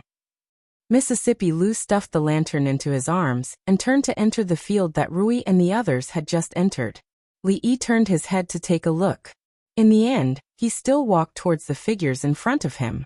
He looked at the more than 10 lanterns hanging on Xiao Chui and Xiao Zhu and said in surprise, "Why did you buy so many?" Xiao Chui shook her head and said proudly, "I didn't buy them. They were all won by Miss and Sister Ruoching. Xiao Huan followed behind Li Yi and looked around. She suddenly didn't know what to do. Yongning ran in Zheng Zimo's direction excitedly. Apart from her brother and sister Bingning, she liked Sister Zimo the most. Goddess Luo Shui looked at him and asked in confusion, "Is it just you guys?" As soon as she said that, Rui and Lin Wanru had already walked out from the field on the side. Although Mississippi Lu also walked out, she stood far away. Goddess Luo Shui ignored him and quickly walked over. She bowed to Rui and said in a low voice, "Greetings, sister. We are a family. There is no need to be so formal." Rui smiled and took her hand. "I saw a few clothes inside just now. They are very suitable for you. Let's go in and have a look." Zheng Zimo nodded and said, "I will listen to you." The two went in hand. Yongning also went in holding Zheng Zimo's hand. Xiao Huan and Xiao Chui followed closely behind. Ruoching glanced at him, smiled, and went in as well. In an instant on the street, there was only him and Lolita left. Lolita held his arm and said solemnly, "Don't worry, sir. I will never leave you behind." Li rubbed her head. The arrogant Loli squinted her eyes, a satisfied look on her face. She suddenly opened her eyes and looked at Li Yi. She said seriously, "I will never abandon you. Can you promise me that you will never abandon Shanning?" Li Yi smiled and nodded. "All right. Pinky promise." The Tsundere Loli stretched out her pinky. Pinky promise. Although it was just a child's words that could not be taken seriously, Li Yi's heart was full of gratification at this moment. He smiled and said, "They can go shopping by themselves. Sir will take you to eat delicious food, only you." Okay. The proud Lolita widened her eyes and her face was filled with joy. Although Mr. had never written a poem for her, he only brought her to eat delicious food. He did not bring Yongning, Sister Zimo, Sister Rui, Sister Xiao Huan, or Royal Sister. In short, she was the only man in the world now. Mississippi Lu leaned against the wall and watched the two figures disappear into the crowd. She looked at the lights everywhere with a slightly dazed expression. Lin Wanru did not follow Rui and the others in. She stood on the other side a few feet away and looked at the lanterns hanging outside. There were poems written on those lanterns. She walked from the first row and stopped in front of each lantern for a short while. Of course, some of them took a longer time, and some of them she just glanced at. Until the last one. This time, she stayed for a full quarter of an hour. At a certain moment, she stood a little closer and murmured softly, searching for her thousands of times in the crowd. Suddenly looking back, that person is there in the dim light. This poem. What does it mean? Hearing the voice beside her, she turned her head and looked at Mississippi Lu. She smiled and said, "Although I don't know who wrote this poem and what kind of state of mind he had at that time, but from the literal meaning, it should be that the person who wrote this poem went through hardships just to find a person, but in the end he realized that the person he was looking for was actually by his side all along." Mississippi Lu was stunned and asked, "Isn't it in the dim light?" Lin Wanru shook her head and said, "The dim light is just a reference. The main point of this poem is suddenly looking back." She looked at Mississippi Lu, who suddenly turned around and ran into the surging crowd. She stretched out her hand and said in surprise, "Miss Rui." Her figure disappeared in the blink of an eye. Lin Wanru only put down her hand after a long time. She shook her head in confusion and turned around to look at the lantern again. Li Yi held the lantern in one hand and used the other to protect the proud Loli's swinging leg on his chest. This way, she wouldn't fall off from his shoulder. The proud Loli held a small bag in her hand. There were all kinds of snacks in it. While eating, she didn't forget to stuff some into Li Yi's mouth from time to time. Surrounded by the crowd, there was a street performer performing the sword-swallowing technique. The proud Loli was watching happily, so Li Yi didn't tell her the secret behind it. Suddenly, someone grabbed one of his arms. Li Yi turned around and looked at Mississippi Lu in surprise. He asked, "Why are you here? Give me back my lantern." Mississippi Lu snatched the lantern from his hand. Then, she decisively turned around and disappeared into the street again. Li Yi looked at the crowd on the street in surprise. She was the one who didn't want the lantern earlier, but now she was blaming him. However, when he thought about how it wasn't the first time she did this, he could only shake his head and sigh. Women's minds are not something you can guess. The proud lowly felt wronged and looked in the same direction as him. She said weakly, "That's my lantern." Miss Shuang's zither skills are getting better and better. In the deepest private room on the second floor of the wonderful sound pavilion, Chu Ping stood up from the praying mat in the middle of the room. He looked at the curtain in front of him and said with a smile, "That song just now has reached the realm of emotional harmony. It can stir up the emotions in the depths of one's heart. To be honest, I've only heard this kind of zither music from an old friend of Grandpa's. According to Grandpa, that person is already standing at the peak of the path of music. Miss Shuang is still so young. It's truly unbelievable." Behind the curtain, the young girl's hands were still on the zither. Perhaps it was because she had used up too much energy, but her face was pale and her forehead was covered in sweat. She didn't wipe away the sweat. Her eyes stared blankly in front of her and didn't reply. After a long time she said, "Young Master Chu, come in." "Ah, come in?" Chu Ping was slightly startled. Normally, even if he stayed in the same room with Miss Shuang, there would always be a curtain between them. This was the first time Miss Shuang invited him in. A thought suddenly flashed through his mind. Could it be that Cui Shixin was right? He tidied up his clothes and said, "Then, I'll come in." Chu Ping slowly walked over and gently lifted the curtain. The young girl was sitting with her back facing him. In front of her was a zither. Miss Shuang. He had just opened his mouth to speak when the young girl stood up. The clothes that were as thin as a cicada's wings slowly fell off her body, revealing her naked body. Chu Ping looked at her in a daze. "Aunt Shuang, you." The young girl slowly turned around and faced him. She said softly, "Young master's great kindness, this little girl is unable to repay it. The only thing I can give young master is this pure body." Chu Ping clenched his fists and looked away with difficulty. He gritted his teeth and said, "If you only want to repay a debt of gratitude." The young girl's face suddenly revealed a flowery smile. She took a step forward and gently embraced Chu Ping.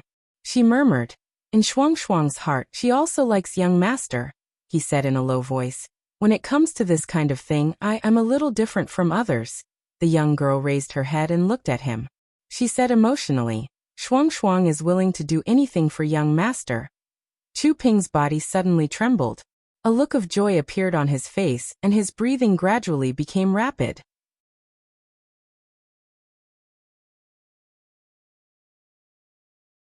Chapter 871.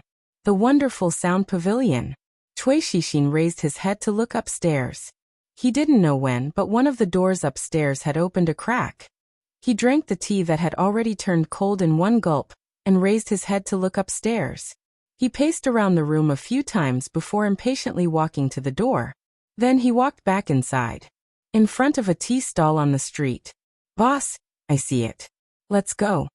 After a short exchange, a few bailiffs quickly stood up and pushed through the crowd. They loudly said, "We are here to arrest a criminal of the imperial court. Unauthorized personnel, get out of the way." The crowd moved aside, and the few of them arrived at the entrance of the wonderful sound pavilion.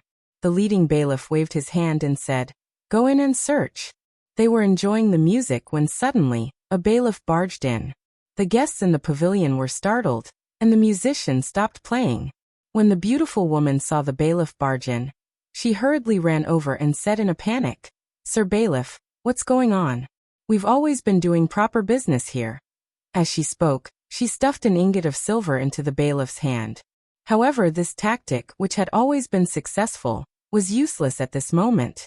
The constable raised his hand and pushed her away, coldly saying, "We are under orders to capture the imperial court's criminal. Someone told us that the criminal is being sheltered here. As for whether you are doing proper business here, we will know after a quick search." The beautiful woman was about to speak, but she was interrupted. "Stop talking nonsense." The leading bailiff glanced at her and said to the people behind him, "Search." The guests in the main hall were terrified and wanted to leave, but the main door was already blocked by the bailiffs. Naturally, they didn't dare to rush out and could only stand where they were, anxiously watching as the bailiffs went upstairs, kicked down the door, and searched. They just didn't know how many of the people inside would be so frightened that they would be permanently ill for the rest of their lives. Cui Shixin poured himself a cup of hot tea, raised his head to look upstairs, and continued to drink his tea. For the past few decades, the Chu family had been like a holy land in the hearts of the scholars of the Jing kingdom. Grand Tutor Chu had students all over the world, and had taught 2 emperors. In the current imperial court, including the left and right ministers, countless ministers had to respectfully address him as Old Man Chu.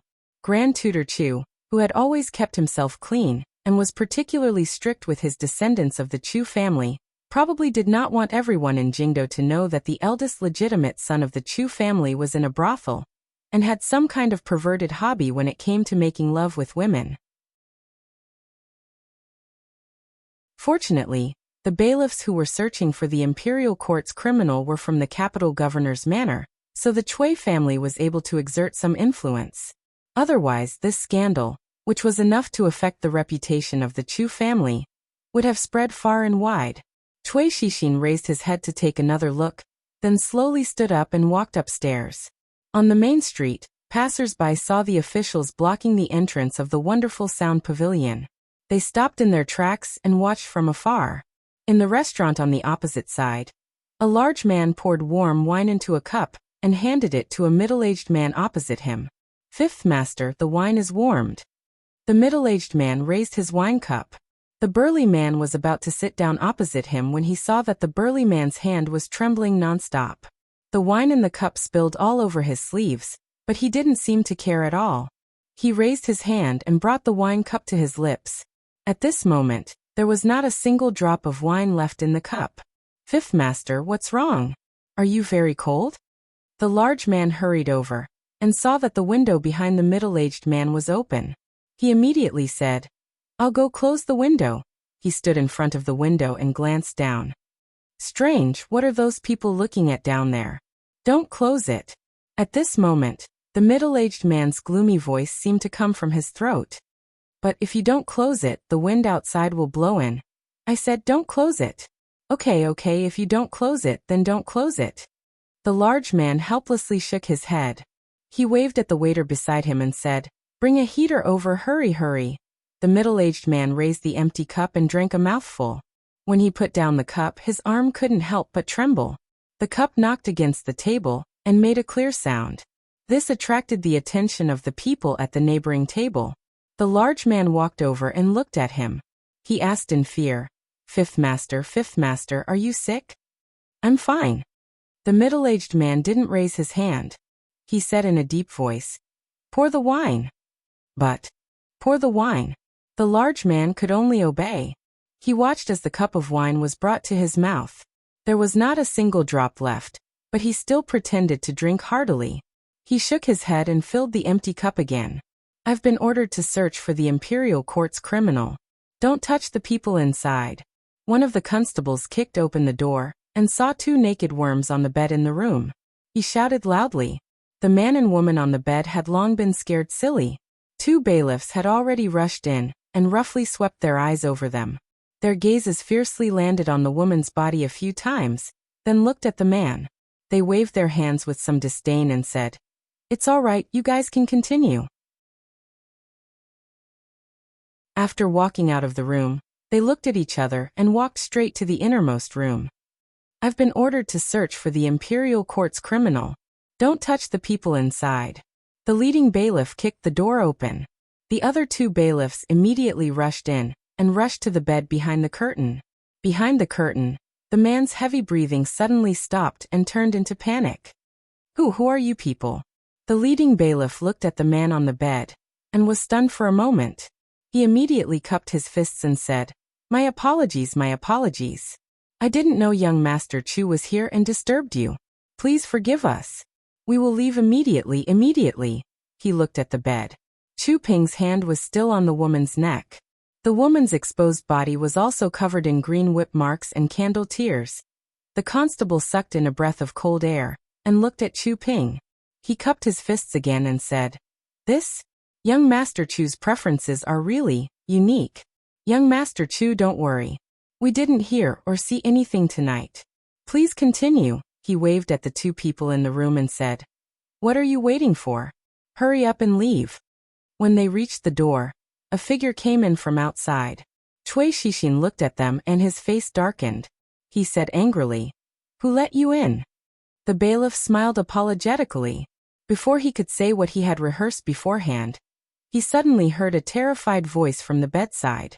Chu Ping fell from the bed. His face was pale and bloodless. He murmured, "This can't be real. This can't be real. Shuang shuang, shuang shuang, wake up. I didn't use any force just now. I really didn't use any force just now." The bailiff looked at this scene in astonishment. Before he could ask, one of the bailiffs looked at the naked woman lying on the bed. He slowly extended his hand and put it in front of her nose. He then turned his head and said in disbelief, "Dead, dead." "What?" Cui Yanxin and the bailiff's expressions changed at the same time. In the restaurant, the burly man looked at the middle-aged man whose clothes were mostly wet. He shook the empty wine flask and said, "Fifth Lord, there's no more wine. Let's go back." The middle-aged man picked up the remaining wine in his cup and slowly spilled it on the floor. He supported himself on the table and stood up with some difficulty. He said in a hoarse voice, "Let's go back. That person is the Qin clan's fifth lord? Based on the way that man addressed him, it should be him. I heard that when this Qin clan's fifth lord was young, he was a famous person in the capital. However, because the Qin clan had Qin Yan, he usually kept a low profile. How did he become like this now? You don't know. AI, this matter is also a sin." Downstairs, the burly man walked out of the restaurant with the middle-aged man on his back. He looked at the crowd and asked, "Fifth Lord, do you want to stay and watch the show?" A light cough came from behind him, followed by a hoarse voice, "Let's go back." "You really don't want to watch?" the burly man asked doubtfully. "Let's go back." All right, let's go back." The burly man shook his head and sighed. He carried the middle-aged man on his back and disappeared into the crowd.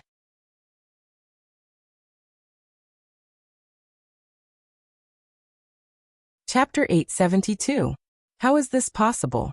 Cui Shixin's face was pale, and his expression was one of fear. Is she really dead? How did she die?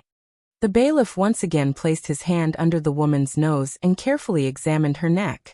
With great difficulty he said, She was strangled to death by young Master Chu. Chu Ping sluggishly sat on the ground and continued to mutter to himself. It wasn't me. I told you that if she couldn't take it anymore, she could just pat the bed and I would stop. Chu Ping, quickly, put on your clothes and come with us. Cui Shixin finally came back to his senses. He looked at Chu Ping and said anxiously. He then instructed the constable. Go and open the window at the back. You two, stand guard here. Don't let anyone in. Their original plan was to use the matter of Chu Ping visiting a prostitute to make the Chu family owe them a small favor. Who would have thought that a life would be lost? This favor was too great. Not only could the Chu family not bear it, they couldn't pay it back either. He looked at Chu Ping, who was still in a daze, and solemnly said, Remember, the person who killed Lady Shuang Shuang was the criminal of the imperial court who jumped out of the window. When that villain wanted to hurt you, it was fortunate that the bailiffs from the capital governor's office arrived in time. Seeing that Chu Ping was still sitting there and muttering to himself, Cui Shixin fiercely slapped his face and angrily said, Did you hear me clearly? Chu Ping's mouth was overflowing with blood as he raised his head to look at him. His eyes gradually regained their clarity and he nodded. I heard it clearly. Cui Shixin walked out and closed the door. He said to the two bailiffs at the door, Watch this place, no one is allowed to enter or leave. The beautiful woman walked over and worriedly asked, Young Master Cui inside? Shut up. Cui Shixin coldly looked at her and said, Have everyone go downstairs. I suspect that there is a criminal of the imperial court among them. If they are found, your wonderful sound pavilion will not be able to escape responsibility. The beautiful woman's face paled. Criminal of the imperial court? In the Cui clan, Cui Qingming sat in the main hall, leisurely drinking tea. When he saw Cui Shixin rushing in from outside, he stood up and frowned. What's wrong? Did you not succeed? Didn't you already use 1,000 silver taels to bribe that girl? Cui Shixin swallowed a mouthful of saliva and said with a trembling voice, "It's done." "Since it's done, why are you panicking?" But that woman was killed by Chu Ping." "What?" Cui Qingming suddenly stood up. The teacup fell to the ground with a clang and shattered. He looked at Cui Shixin and asked in disbelief, That woman is dead?" "Father, don't worry. For the time being, no more people know about this. I've already sent people to control that place." Cui Shixin looked at him and said anxiously, "Father, what should we do now?" If they were only acting in secret, a few lives were nothing to them. However, the problem was that today's matter was specially arranged by them. Those bailiffs had caused such a huge commotion, it was impossible for them to easily cover it up. "What about the capital governor's residence?" Cui Shixin immediately said, "I haven't sent anyone to inform them yet." "Send someone to tell Lord Sung to slow down his actions." "What about you, father?" "Get someone to prepare a carriage. I want to go to the Chu family immediately." In the Chu family, a middle-aged man looked at Cui Qingming and said, "Brother Cui, why have you come to the Chu family so late at night? Father is already asleep. If there's anything, we can talk about it tomorrow." Cui Qingming took a deep breath and said, "Brother Chu, time is of the essence. I don't have time to explain to you now. If there's any delay, nephew Chu Ping will probably be in big trouble." Upon hearing his son's name, the middle-aged man immediately asked, "What big trouble?" Cui Qingming said in a low voice, "It concerns nephew Chu Ping's life, and even more so, the Chu family's reputation." The middle-aged man's expression changed drastically. He immediately said, "Brother Cui, please sit here for a moment. I'll immediately invite father over." Cui Qingming didn't sit for long before he saw Grand Tutor Chu draped in a thick cloak and supported by someone. He hurriedly got up and said respectfully, "Greetings, Lord Grand Tutor." The old man waved his hand and asked, "Just what happened? Speak." Cui Qingming hesitated for a moment, then said, "Tonight, Shi Xian and nephew Chu Ping went to the Fine Sound Pavilion to listen to music. A woman in the pavilion revealed her feelings to Chu Ping.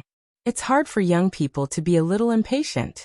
Coincidentally, the constables of the capital governor's residence were searching for a criminal of the imperial court, and they accidentally ran into the two of them having sex." The middle-aged man's expression relaxed slightly. If it was just this, it wouldn't be too serious. It was just a normal affair between a man and a woman, and it didn't count as visiting prostitutes. Even if it did, although it would damage the Chu family's reputation, it wouldn't be so serious that it would endanger their lives. The old man looked at him with a sharp gaze. "You came here so late at night for this?" Cui Qingming lowered his head and said in a low voice, "When the constables of the capital governor's residence went in, that woman was dead." A terrified expression appeared on the middle-aged man's face. The old man's body trembled, and he couldn't even hold his crutch steadily. His beard trembled, and he struggled to stand. He repeatedly said, This animal. Cui Qingming looked up and asked, "Shi Xian has already ordered people to temporarily suppress this matter. Now the people of the capital governor's residence will most likely go over. Qingming came here in the middle of the night to ask Lord Grand Tutor how this matter should be handled." The old man trembled as he walked to a chair and sat down. After a long silence, he waved his hand dispiritedly and said, "This old man is not the capital governor's residence. There is no need to ask me about this matter." A trace of anxiety appeared on the face of the middle-aged man beside him. He was about to speak when Cui Qingming suddenly said, "The criminal of the imperial court that the capital governor's residence captured was truly deranged. He hid in the Fine Sound Pavilion, and not only used cruel methods to kill that young lady, but he also wanted to harm nephew Chu Ping. Fortunately, the constables arrived in time." The old man didn't reply. He used the chair to support himself as he stood up with difficulty. His murky gaze rested on Cui Qingming for a long time before he waved his hand and said, "This old man is tired. Qingming is truly sorry to disturb Grand Tutor. Grand Tutor, please do not worry. This matter will definitely not involve nephew Chu Ping." Cui Qingming said this and bowed. "Grand Tutor, rest early. Qingming will return first." The old man used his crutch to walk out the door. He shook off the middle-aged man's support and said in a hoarse voice, "When you return, have him kneel in the ancestral hall." The middle-aged man's expression was complicated as he slowly nodded. "Fifth master, I'm leaving." The large man looked at the middle-aged man who had already taken off his clothes and went to bed. After saying this, he slowly retreated. A woman wearing coarse clothing walked over with a warm stove in her hand. She said, "The master is afraid of the cold, so I brought an extra stove in." The large man opened the door and said, "I'll help you put it in." The woman smiled and shook her head. "No need. Your hands and feet are clumsy and your footsteps are heavy. The master has just fallen asleep and will be woken up by others. It's better if I go, you go rest." The large man rubbed his head in embarrassment. Then I'll go to sleep first." The woman nodded. After the large man left, she walked into the room and placed the stove on the ground beside the bed. She straightened her body and looked at the middle-aged man on the bed in the darkness. She sighed and said, "You don't need to be sad. Er's body doesn't have many days left. Liena used to love her the most. To be able to do something for you before she goes to see Lien. She must be very happy." In the darkness, the middle-aged man lying on the bed suddenly opened his eyes. He clenched his fists and tore the bedsheets. A suppressed, beast-like roar came from his throat. "There's a way, there must be another way. She doesn't need to do this. She doesn't need to do this." In the wonderful sound pavilion, a bailiff once again turned his head to look at the bed. A puzzled expression appeared on his face. He pushed the person next to him and whispered, "Look, isn't she smiling?" The bailiff turned his head to look and saw that the woman was already dead. Sure enough, there was a faint smile on her face. He walked over and covered her body with the bedsheet. He let out a long sigh. "She's also a pitiful person." Early in the morning, the large man pushed open the door and walked out.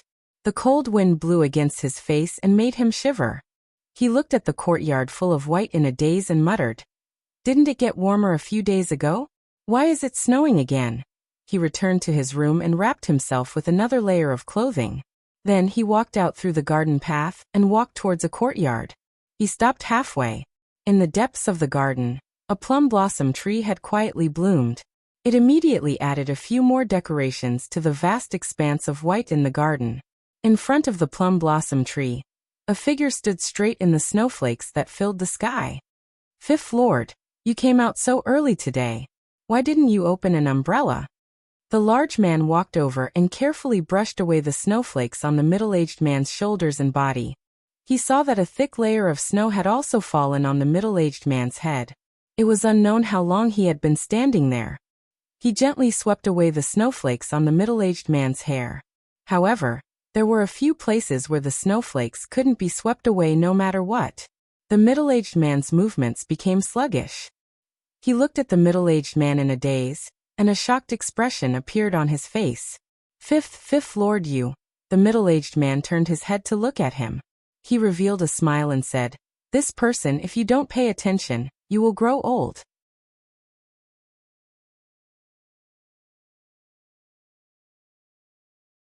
Chapter 873. Li Yi was woken up by the cold in the morning. Since a few days before the Lantern Festival, the weather had gradually turned warm.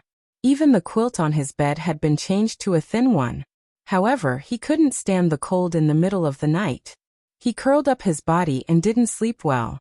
He slept in a daze until dawn. Of course, the reason why he woke up was because the proud Lolita ran in and put her cold little hand into the quilt. He didn't know what she had just done, but her little hand was like an ice cube. After a shiver, he was no longer sleepy. "Sir, get up. The sun is shining on your butt." The proud Lolita was wearing a thick cotton-padded coat. She rolled around the bed like a bear. Li Yi wanted to sleep a little longer in the quilt, so he had to get up. He put on his coat and asked casually, "Why are you here so early today?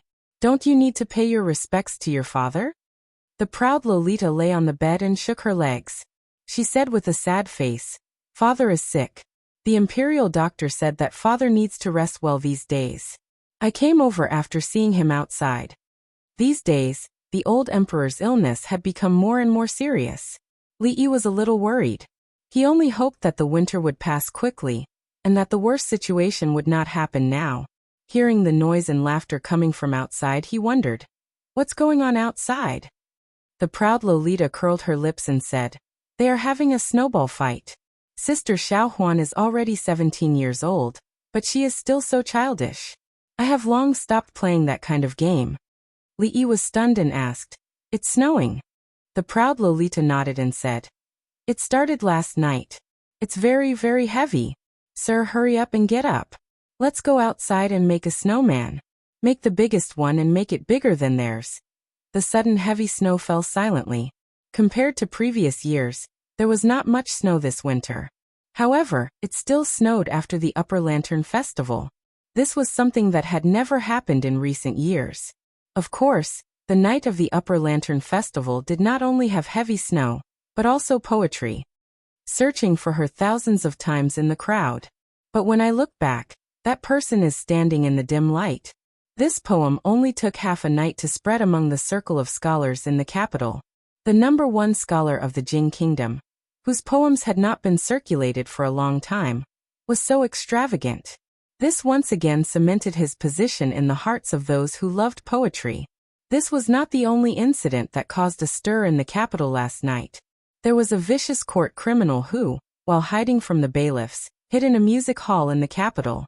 After being discovered, in his anger and humiliation, he killed a musician in the music hall and escaped through the window. Now his wanted poster had been posted all over the streets and alleys of the capital, as well as all the city gates.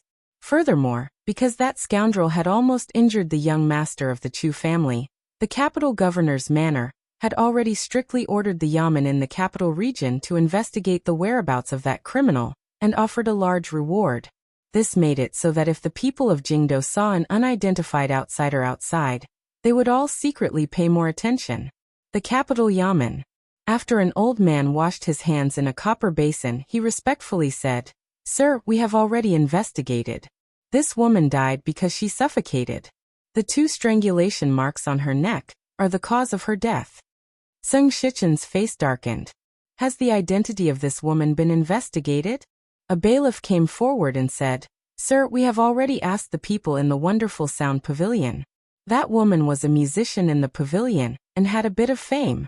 She did not go to the Wonderful Sound Pavilion every day. As for the situation of her family, we are still not clear. We have already sent more people to investigate." The old man hesitated for a moment, and then opened his mouth. "Sir, according to my examination, this woman was actually already infected with a serious illness and did not have much time left. Even if this did not happen, I'm afraid she would not live for more than half a year." Sung Shichen sighed and said, "Even if she was already beyond cure and did not have much time left, half a year is still 180 days, 2,160 hours. This is still a case of murder." Someone finally stood up behind Sung Shichen. Cui Qingming looked at the few people in the hall and said, "You may leave first." When the coroner and the bailiffs heard this, they immediately bowed and retreated. Cui Qingming looked at Sung Shichen and said slowly, "This matter involves the Chu family. The royal tutor has already tacitly agreed to it, so there is no need to complicate matters. Furthermore, that woman does not have much time left. Sir Tseng should know what to do, right?" "Of course I know the severity of the matter." Sung Shichen waved his hand. "I will order people to quickly search for that criminal. Don't worry." Cui Qingming smiled. "Then I can rest assured." Sung Shichen looked at him and asked, "Are you sure that this matter alone will make the Chu family wholeheartedly help us?" "Don't worry, the royal tutor is a smart man. If this matter is exposed, the Chu family's reputation will suffer a severe blow. The royal tutor may not care about himself or Chu Ping, but he will definitely not ignore the reputation that the Chu family has painstakingly built up bit by bit." Cui Qingming smiled again. "If that's the case, that woman's death is not completely useless. His Highness, the King of Shu, is still more important." Sung Shichen nodded and clenched his fists tightly in his sleeves. He looked at him calmly and said, "Since that's the case, leave the matters here to me. I believe in Sir Tseng. Cui Qingming cupped his hands at him and said, I have to personally give a reply to the Chu family. I will take my leave first. Take care. After sending off Cui Qingming, Chen Chong, who had been drinking tea to the side, stood up and said, If this is all we have, we won't be able to touch the Chu family. Sung Shichen shook his head. It's not that we can't touch them, but that the time is not right. The time is not right? Chen Chong was taken aback. Then he looked at him and narrowed his eyes. Do you know what you will do when the time comes? You must give up something to gain. Sung Shichen looked at him and slowly said, If you want to obtain something, you must first give up something. Be ****, you be ****. My Chu family has been of noble character and unquestionable integrity for generations. How did we produce a be **** like you? Chu Ping knelt on the ground. In front of him were the memorial tablets of the Chu family's ancestors. Grand Tutor Chu raised the cane in his hand and struck it repeatedly on his back. The clothes on his back were already in tatters, and his back was a bloody mess. Grand Tutor Chu's breathing was ragged. A middle-aged man hurriedly patted him on the back and said, Father, father, don't be agitated. Grand Tutor Chu shook off his hand and looked at him. He said angrily, You taught your son well. His son had always been traveling with his father, and he had never taught him anything. Although the middle-aged man felt wronged, he did not dare to say anything. Chu Ping knelt there and wailed, It's all my fault. I've disgraced the Chu family's ancestors. Grandfather, just beat me to death. Beat you to death? What's the use of beating you to death? Will that woman come back to life if I beat you to death? Although the old man said this, the cane that he had raised did not come down again. He panted slightly and glanced at Chu Ping. A trace of loneliness appeared on his face. As he turned to leave, he said, Let the ancestors of the Chu family watch. Let him kneel here for 3 days. Chu Ping lay on the ground, his body trembling. He loudly said, Thank you, grandfather. Thank you, grandfather.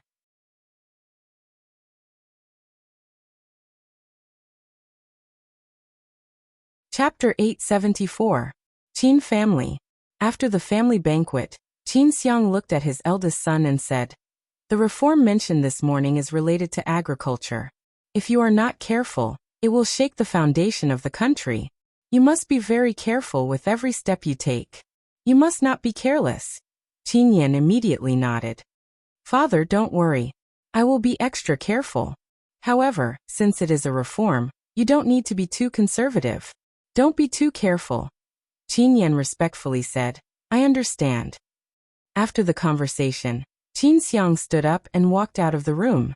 Halfway through, he realized that he had left a dossier he had read before the meal on the chair. He turned back, and when he stepped through the door again, he was slightly startled. There was only one person left in the hall. That person was a bit thin. He stood up from the corner of the banquet table and placed the leftovers in front of him. Before he sat down, he saw Qin Xiang standing at the door. Father, he looked at Qin Xiang and was surprised. Seeing him looking at him, he looked down and smiled. There is still a lot of food left. If I don't eat, it will be a waste. Qin Xiang looked at his youngest son and was startled. There were strands of white hair on his head. When he smiled, there were wrinkles on his face. He was the youngest of the 5 Qin brothers, but he looked much older than his eldest brother. The old man realized that he had not paid attention to his son for a long time. Those dishes are already cold. If you're not full, just ask the kitchen to make another serving. Qin Xiang brought the file over. When he walked out, he paused and said, Don't eat too much at night. Rest early and be careful of your body. Qin he nodded. Father. Qin Xiang heard the voice and turned around. Qin he looked at him and said with a smile, The court is in turmoil. Although father is in a high position, you still have to be careful. Qin Xiang frowned and said, Recently, the court has been unprecedentedly stable. How can there be turmoil? Don't believe the rumors outside. Qin he listened respectfully. After he finished, he nodded and said, Thank you, father, for the reminder. I understand. Qin Xiang took another deep look at him, then turned around and left. 5th young master Qin looked at the leftover soup in front of him. The clear soup reflected his image. He stroked a strand of white hair on his head and stared at the soup in a daze. On the night of the Lantern Festival, it snowed all night. Although the snowfall gradually subsided, it still did not clear up.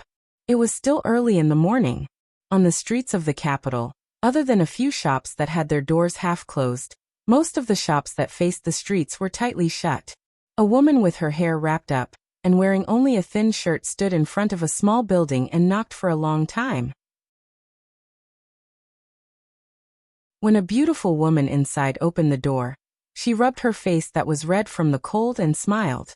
"My sister is a musician in this building. She came to perform on the day of the Lantern Festival and hasn't been back for 2 days. Can I trouble you to call her? She's not in good health and has to take medicine every day." The beautiful woman rubbed her sleepy eyes and yawned.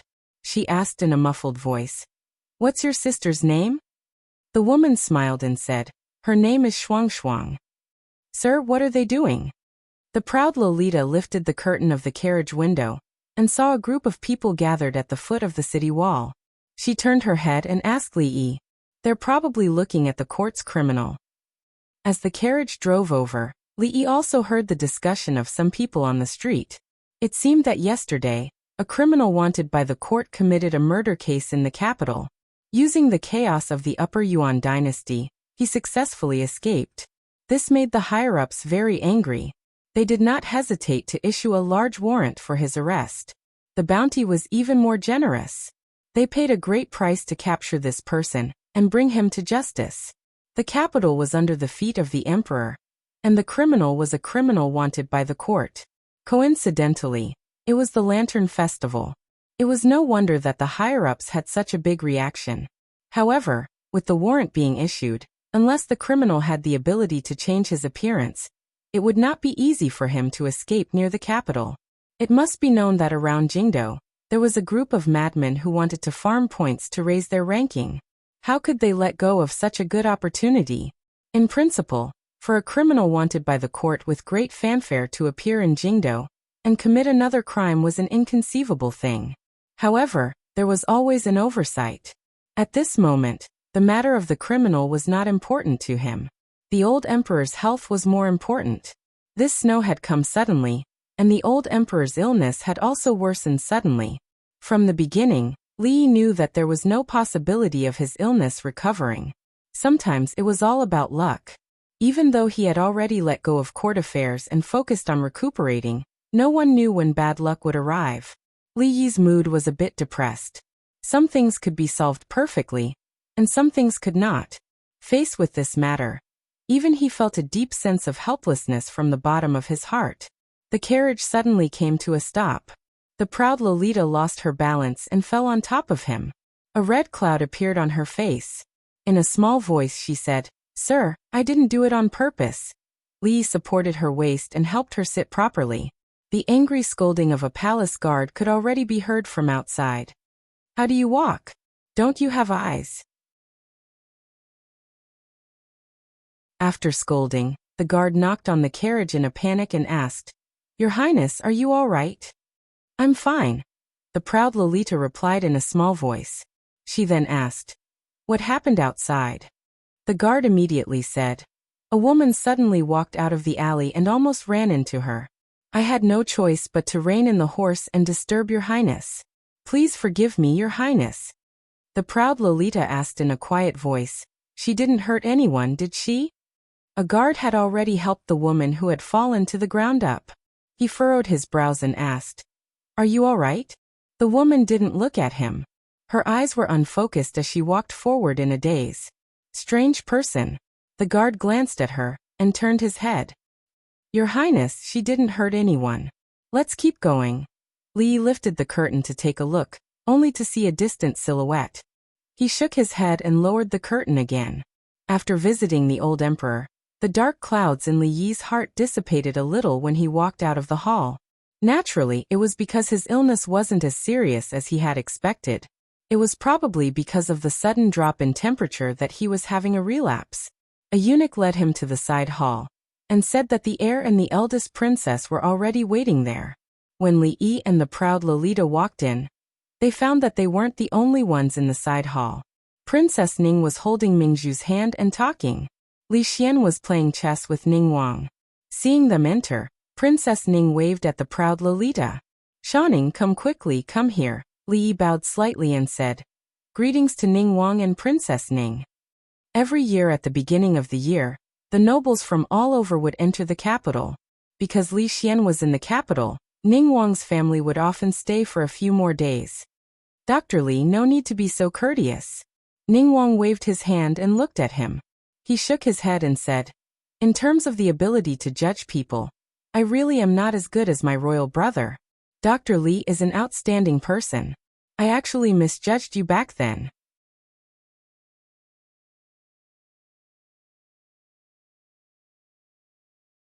Chapter 875. You flatter me, Your Highness. Li cupped his hands in greeting politely. He did not appear overly intimate, nor did he appear overly distant. His friendship with Li Xian was limited to the two of them. He once had some connection with Ning Wangfu, but that was a long time ago. You've been in the capital for so long, and you even have a child, but your chess skills haven't improved at all. Ning Wang picked up a black piece and put it down. He looked at Li Xian and shook his head. Li Xian smiled awkwardly and said, "Father's chess skills are superb. I am ashamed." Ning Wang looked up at Li Yi and suddenly said, "I wonder if Dr. Li is interested in playing a game with I? To tell you the truth." Li Yi looked at Ning Wang and shook his head. "I am not proficient in Go." He was speaking the truth. He had never played Go in his previous life. Although the rules and playing methods could be easily learned, he couldn't learn the experience. Otherwise, he wouldn't have to play with the proud lowly and release the Dumbo, the earth-drilling mouse, and the celestial dog. With his current level of Go, he could only fool ordinary people. He was far from a master of Go. Li Xian had already given up his seat. He said, "You are the #1 talent of the Jing Kingdom. Don't be humble. It would be best if you could win a few games against father, and help me save some face." Li Xian stood up. Ning Wang was sitting across from him and looking at him. It would be too awkward to refuse again. Li Yi could only nod and sit across from Ning Wang. "Sir, you are playing Go with Uncle." The proud lowly ran over from the side and sat next to Li Yi. She propped up her chin with her hands and poked her head out to watch the game. Princess Ning and Emingzhu also walked over. Ning Wang looked up at Li Emingzhu and said, "These days, thanks to you, brother can recuperate in peace. If it were anyone else, he wouldn't be able to relax in the affairs of the court." Princess Ning held her hand and said worriedly, "Look, it has only been a year. You are so thin now." Li didn't quite understand Princess Ning's words. She drank soup every day, and he even added some special ingredients to the soup. How was she skinny? Martial artists like her had well-proportioned bodies and didn't have any excess fat on their bodies. From head to toe, there were parts of her body that were fatter than a year ago. It was impossible for her to be skinny. It is indeed inappropriate to let you decide the affairs of the country alone. Prince Ning put down a piece and said, "The efficiency in the 3 provinces is low, and there are many useless people. Outside the 3 provinces, you should make an exception and find some talented and virtuous people to help you deal with those trivial matters. You." After he said, he looked at Yi and said, "Dr. Li is really not good at Go." Before Li Yi could speak, the proud lowly wrinkled her nose and said, "Uncle, I will play for you." Ning Wang smiled and said, "Since when does our Shaning know how to play Go? I will not play with you. If your father knows, he will say that I am bullying the young." The proud lowly put a piece on the board and said discontentedly, "Uncle, don't look down on me. I am very good at Go." Good. Shaning is the best." Seeing that Li Yi didn't mind, Prince Ning didn't say much. He played with her hand, but his moves were not as sharp as before and became casual. Princess Ning continued the conversation and looked at Emingzhu. She said, "Your uncle is right. You still need to find someone to help you in the affairs of the country. The capital governor is good. The people from the Shen family are said to be very capable. Prime Minister Qin is old now, but there are still a few people from the Qin family in the court. Like father, like son. In short, it is not so easy to take over the government affairs. Don't tire yourself out. Dong Wenyan is indeed very capable. Although the one from the Shen family is not as good as him, he is also not bad. As for the Qin family, except for Prime Minister Qin, there is no one capable. Prince Ning shook his head. He seemed to think of something and said, Qin He of the Qin family, what is his position in the court now? Qin He? A glimmer of confusion appeared in Mingzhu's eyes. In the second generation of the Qin family, other than Qin Yan, there were two other people who were officials in the court. She had never heard of this Qin He. Li Yi, who was watching the proud lowly play go, said, Qin He, the fifth son of Prime Minister Qin. He has always been idle at home and has no official position. That is a bit strange. Prince Ning shook his head and stopped thinking about these things. He continued to talk about the matters of the court with the eldest princess. Li Yi had always thought that this Prince Ning, who was far away from the capital, was just an idle prince. However, when he talked about these matters, it was as if he had been in the court for a long time. It was truly surprising. Qin He, the fifth master of the Qin family. He had just said that the Qin family had no one capable, but he had singled out Qin He. What was so special about this fifth master of the Qin family? From Wu Er's side, there would often be news of the Qin family. More or less, the name of the fifth master of the Qin family would appear. However, the general description was the same as the rumors in the outside world. This fifth master of the Qin family did not have much of a position in the Qin family. He could even bully the younger generation of the Qin family as he pleased. As a result, he had always been in a state of self-abandonment. However, sometimes he would do some strange things. The proud lowly saw that his mood was not too high and thought that he was upset because he couldn't beat Imperial Uncle Ning Wang. She patted her little chest and said, Sir, don't worry, we are about to win. Prince Ning, who was talking to Mingzhu, turned his head and couldn't resist smiling. Although little Shaning knew how to play Go, which was somewhat unexpected, her skill level was not high. He only needed to casually deal with it. This Dr. Li was a friend of Mingzhu and Xianer. Naturally, he couldn't let him lose too badly. However, this game of Go had reached this point, so there was no need to continue. He smiled and picked up a chess piece. Just as he was about to put it on a certain position, his arm sank halfway. After a slight pause, he could no longer smile. The proud lowly raised Li Yi's palm, and reached out her little hand to give it a pat. She said with a smile, Sir, we won. The princesses of the royal family were not easy to deal with.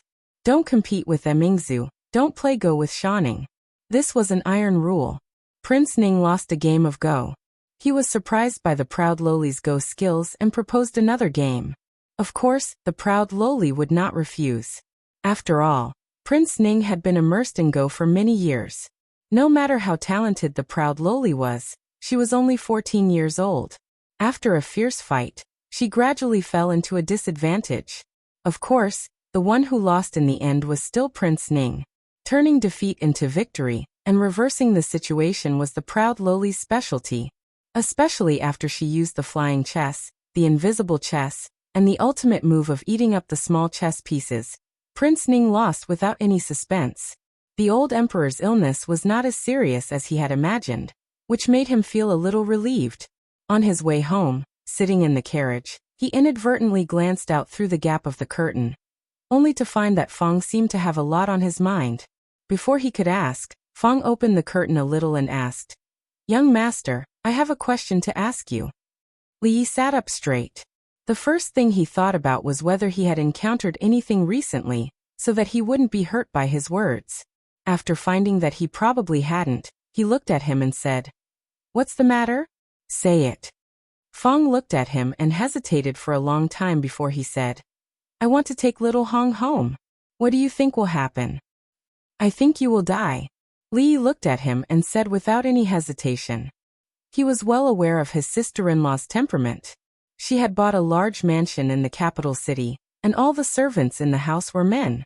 Not to mention young and beautiful maidservants, there wasn't even an old lady with yellow pearls. Forget about bringing Xiaohong back. If she knew what Lao Feng had been secretly doing for the past 2 years, Lao Feng wouldn't be sitting in the carriage and asking him this question now. With his timid personality, how could he suddenly have such a suicidal idea?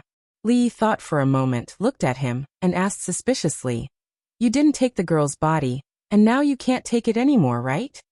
"How could that be?" Fong waved his hands repeatedly. "Young master, even you don't dare to do this kind of thing. How could I?" "Really?" "Really?" Fong raised a hand. "I swear, if I say half a word of lie, let me be struck by lightning." "No sincerity." Li shook his head and said, "It's winter, how could there be lightning?" Boom! As soon as he finished speaking, a thunderous sound suddenly exploded in his ears. Fong's whole body trembled. He looked up at the sky and found that there was no more sound. He looked at Li Yi and asked, "I really didn't do it, could it be that young master?" Boom! Boom! Boom! The deafening sound came again, and it hurt people's eardrums.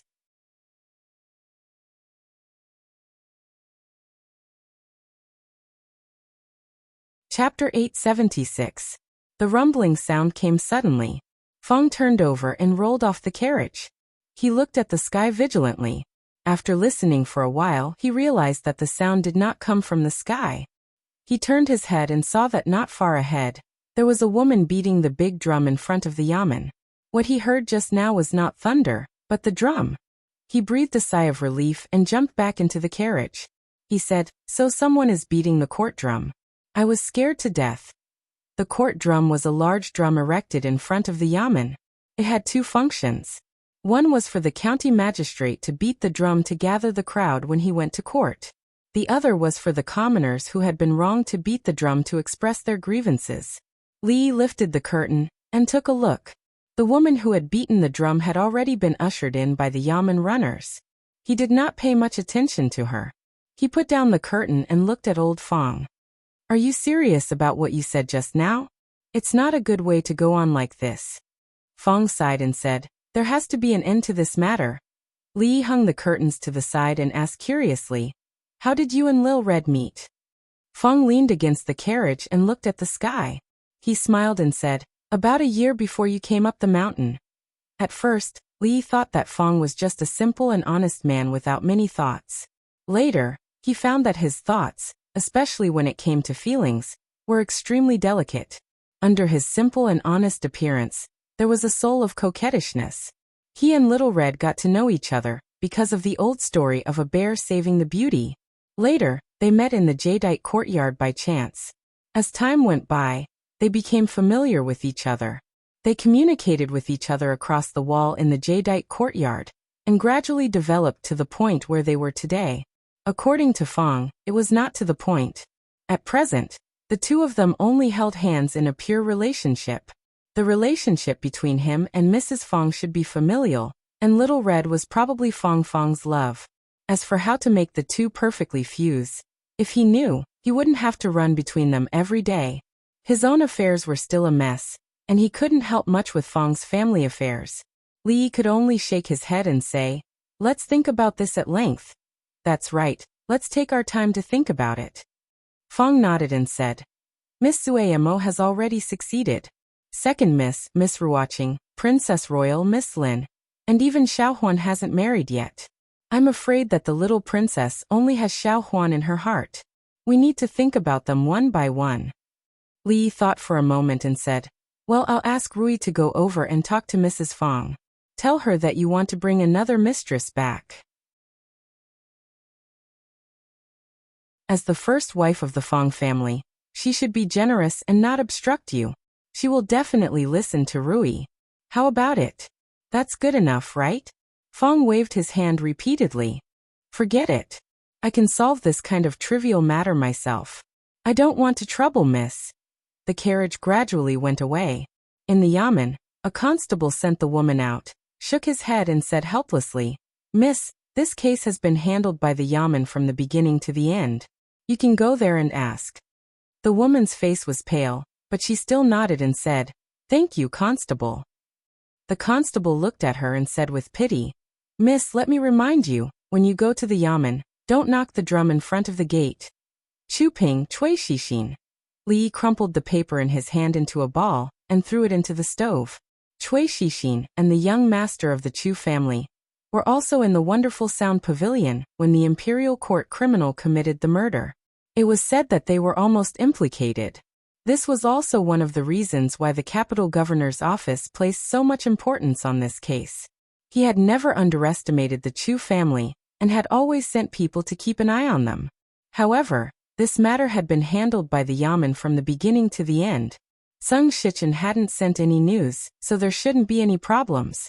He warmed his hands by the fire, then picked up his brush and began to write on the rice paper spread out on the table.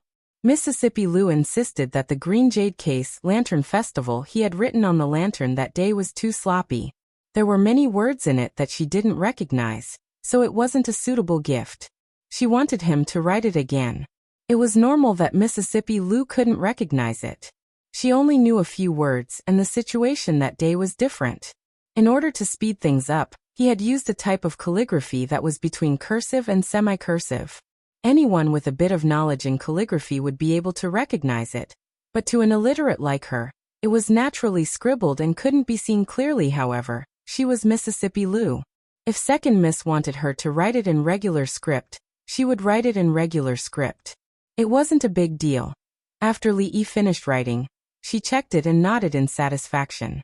Li Yi reminded her, "Don't forget, you still owe me something." "What is it?" asked Mississippi Lou with a frown. According to the rules of the Lantern Festival, the lantern and the sachet had to be exchanged in the end. Mississippi Lou took his lantern, so she naturally had to give him a sachet. This was the rule of the game. "Since you took my lantern, you have to give me something. It's something that you women wear closely," reminded Li Yi again. Mississippi Lou frowned even more. "What are you talking about?" Li Yi pointed at her chest. "You still haven't guessed it." That year in the Mid-Autumn Festival, in that garden, those women stuffed it into my arms. Mississippi Lou finally understood. The doo-doo that was stuffed into his arms was thrown away by her. She looked up at him and asked coldly, "Are you sure?" Li looked at her expression and said in surprise, "It can't be. It's not something valuable. You can't even bear to give it to me. Why don't you return the lantern to me? I don't want that thing anymore. Come in, I'll give it to you." Mississippi Lou thought for a moment. She crossed her arms and walked into her room. She said, "Remember to close the door." It was just a sachet. Why did she have to be so mysterious and close the door? It was not like she was doing something shameful. Li shook his head and followed her in, at the entrance of the capital magistrate's office. "How many times have I told you? No one has claimed the body. It has long been buried in a mass grave. As for where it was buried, how would I know in the dark?" A bailiff impatiently waved his hand and said, "The magistrate's office is already doing its best to capture the culprit. The wanted poster has already been sent out. As long as the culprit is still in the capital, he won't be able to escape even if he has wings. Don't worry. Once we have news of the culprit, we will immediately send someone to inform you." The woman said softly, "Even in the hot summer, an unclaimed body should be kept for at least 3 days. Moreover, it is winter now, so it should be at least 7 days later. It's the new year. The coroner has already examined the body. There is nothing suspicious about the case. We just need to wait for the culprit to be brought to justice. The Yamen has nowhere to keep it for you. I've already told you what you need to know. I'm warning you, don't cause trouble here again. If you do, we won't be polite anymore." When the bailiff spoke again, his tone had become angry. The woman knelt in front of the Yamen and said in a sorrowful voice, "I just want to know how my sister died." On the street, passers-by gradually gathered around and looked at the woman with puzzled gazes. They looked at the Yamen's door and pointed at it. When did she have another sister? In the back hall of the Yamen, Cui Qingming slammed his hand on the table and said angrily. Sung Shichen took a sip of tea and said unhurriedly, "Although this is unexpected and there are a few more variables, it may not be a bad thing. If even her family believes that the woman died at the hands of the culprit, then there will be no more changes to the case in the future. I'm just afraid that the changes will happen now." Cui Qingming narrowed his eyes and murmured. Hearing the murderous intent in Cui Qingming's words, Sung Shichen raised his head and glanced at him. He stood and said, "This woman must not be touched." Cui Qingming smiled and said, "Brother Tsung, there is no need to remind me." I know that if anything happens to this woman, it will attract the attention of people with ulterior motives. Sung Shichen nodded and said no more. The two of them discussed a few more things before Cui Qingming left the yamen through the back door. When he stepped onto the carriage, his body paused slightly, and he turned his head to look at a guard in front of the carriage. He stretched out his hand and lightly waved it in the air. Inside the yamen, at the dining table, a woman heard the rumbling outside and put down her bowl and chopsticks. She said with dissatisfaction, "What is going on outside? There is no end to it, is there?" A yamen runner came in from outside and said with a bitter face, "My lord, that woman did not listen to our advice at all. She has begun to beat the drum and complain about her grievances again." Sung Shichen put down his chopsticks and his face darkened. He said, "The capital yamen is not a place for her to behave atrociously. Guards, arrest that woman. Give her 20 strokes of the cane and temporarily put her in prison." The yamen runner was stunned and said with some uncertainty, "My lord, this punishment, isn't it a bit too heavy?" Sung Shichen waved his hand. "No matter. The prestige of the yamen is not to be provoked. Only a heavy punishment will serve as a warning. Just be careful when executing the punishment." The yamen runner said no more and bowed. This subordinate obeys.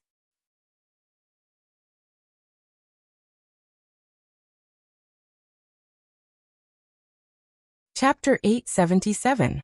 At the entrance of the capital magistrate's office, the woman beating the drum was once again stopped by a bailiff. Many passers-by had stopped to watch from the side of the street. They pointed at the woman not far away and whispered to each other, "I saw her beating the drum here early in the morning. I wonder what kind of injustice she has suffered. I heard that it's because of her sister's death. I also heard the bailiff say that she's a criminal. I'm afraid it's not because of the case at the Wonderful Sound Pavilion 2 days ago. That evil thief's wanted poster is posted all over the street. What's she doing here? Could it be that there's more to this case?" As the crowd discussed animatedly, a bailiff walked out from inside and looked at the woman. He waved his hand and said, "Take her down. This is the capital magistrate's office. Is this a place for you to mess around?" The bailiff looked at her indifferently and turned his head to say, "Sir has ordered that this woman has repeatedly challenged the magistrate's authority and obstructed official business. Take her in and give her 20 strokes." Then he walked forward and dispersed the crowd on the street. He loudly said, "There's nothing to see here. Disperse, disperse." Although the drum at the entrance of the yamen was used by the people to seek justice, it was not allowed to be beaten randomly and disrupt the yamen's normal order. However, even though there was such a rule, the woman had just lost a loved one. It was understandable that she was grieving. To punish her like this was somewhat unreasonable in the eyes of the crowd. However, this was not something they could discuss. They could only shake their heads and disperse as they watched the woman being taken in. "Boss, are we really going to give her 20 strokes?" A bailiff looked at the thin woman and said hesitantly, "What if she dies after 20 strokes?" "You pick brain." The bailiff fiercely knocked on the man's head and said angrily, "Sir has said to pay attention to propriety. If she dies, you'll pay with your life." The bailiff who was knocked on the head put on a long face and asked, "What propriety?" The bailiff waved his hand. "It's enough. After beating her, take her to jail and lock her up first. Don't let her come out and cause trouble again." A moment later, the constable came to the pale-faced woman who was pressed on the stool. The scene of the woman's death that night appeared in his mind, and a trace of pity appeared on his face. He shook his head slightly and waved his hand. "Give me the board, I'll do it myself." When the two bailiffs escorted the woman into the prison, they felt that today was an eye-opener. After working in the yamen for so long, this was the first time they saw someone who could walk to the prison on her own after being flogged. "I don't want it anymore. I don't want the sachet anymore. I don't want the lantern anymore. I don't want the poem anymore." Lee covered his butt and limped out of Mississippi Lou's room. He turned around and said, "Take it if you like it. What else do you like? Just take it, it's all yours." Mississippi Lou glanced at him and said faintly, "Who told you not to make it clear?" Lee didn't want to explain anymore. Wasn't it clear enough just now? She owed him. The thing that a woman wore close to her chest, And someone had given it to him before. Other than the sachet, what else was there? A belly band? She didn't even think about it. He was a dignified county marquis. A man of indomitable spirit. How could he be so perverted? Mississippi Lou looked at him again and said, I owe you the sachet. I'll return it to you in the future. Forget it, not in the future. I don't want it anymore. Lee rubbed his, but that was still faintly aching. When did she develop this bad habit? Couldn't she find another place to start? You have to take it even if you don't want it. After saying this, Mississippi Lou flipped her hair and left him a cool view of her back. Although she said it directly, it was already 2 months later that he received the sachet from Mississippi Lou. If it was a simple sachet, he could just buy one on the street. However, Mississippi Lou was so picky about his gift. She even asked him to make a new copy of the poem. Of course, she wouldn't be so careless with her gift. The cloth used for the sachet was carefully selected from her collection of cloth.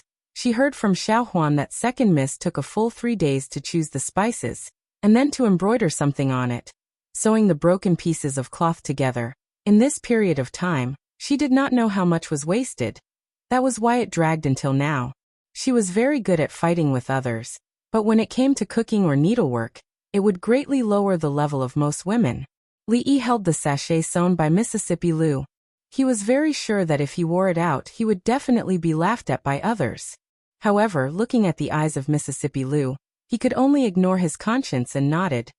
Very good, I like it very much.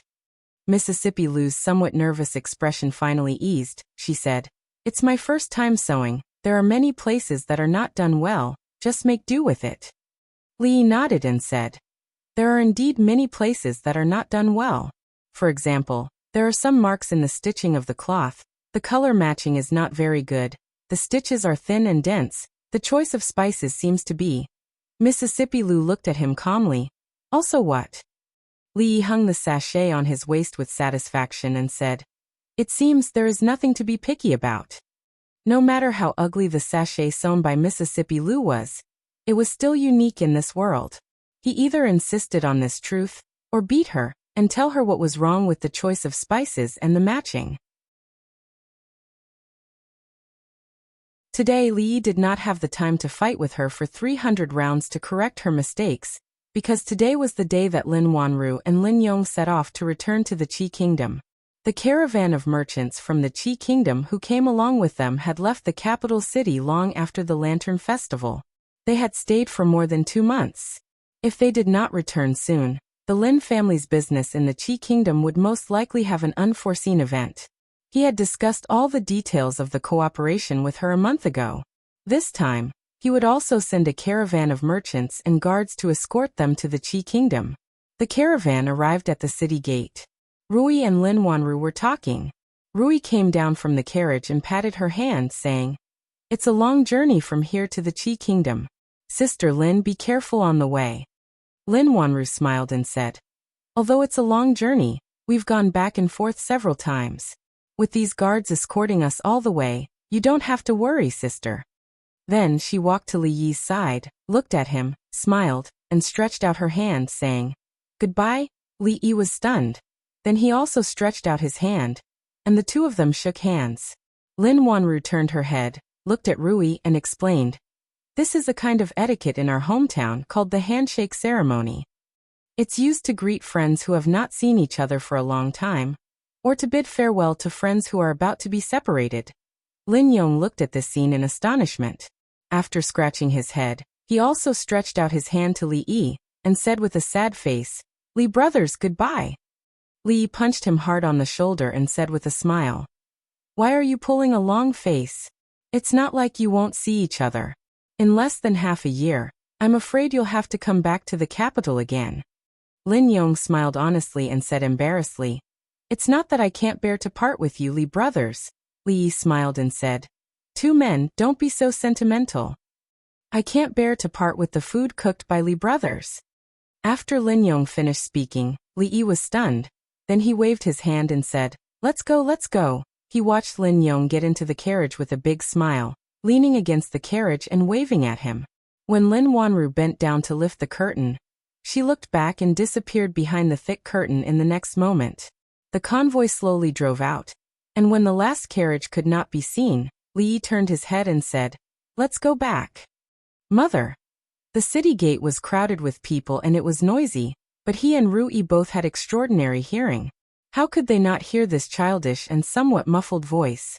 Rui looked down at the little fellow in the swaddling clothes, and a happy expression appeared on her face. She suddenly looked at Li and asked, "Husband, did you hear that just now?" Although the 6-month-old child could not understand language yet, under the deliberate guidance of his mother, he was already able to spit out words one by one. Li sighed and said, "As expected, my wife still won." Li Duan also seemed to feel Rui's joy. He curled up in the swaddling clothes and smiled. He opened his mouth again and made a vague sound. "Little mother." That you're tuning in to the Li Mei's Sword of Destiny YouTube channel. We're so grateful for your support, and don't forget to subscribe to join us on this incredible journey through captivating stories. Your generosity through donations truly makes a world of difference, as it's the primary source of revenue that allows me to expand and enhance this channel for you. Thank you from the bottom of my heart for being a part of this adventure.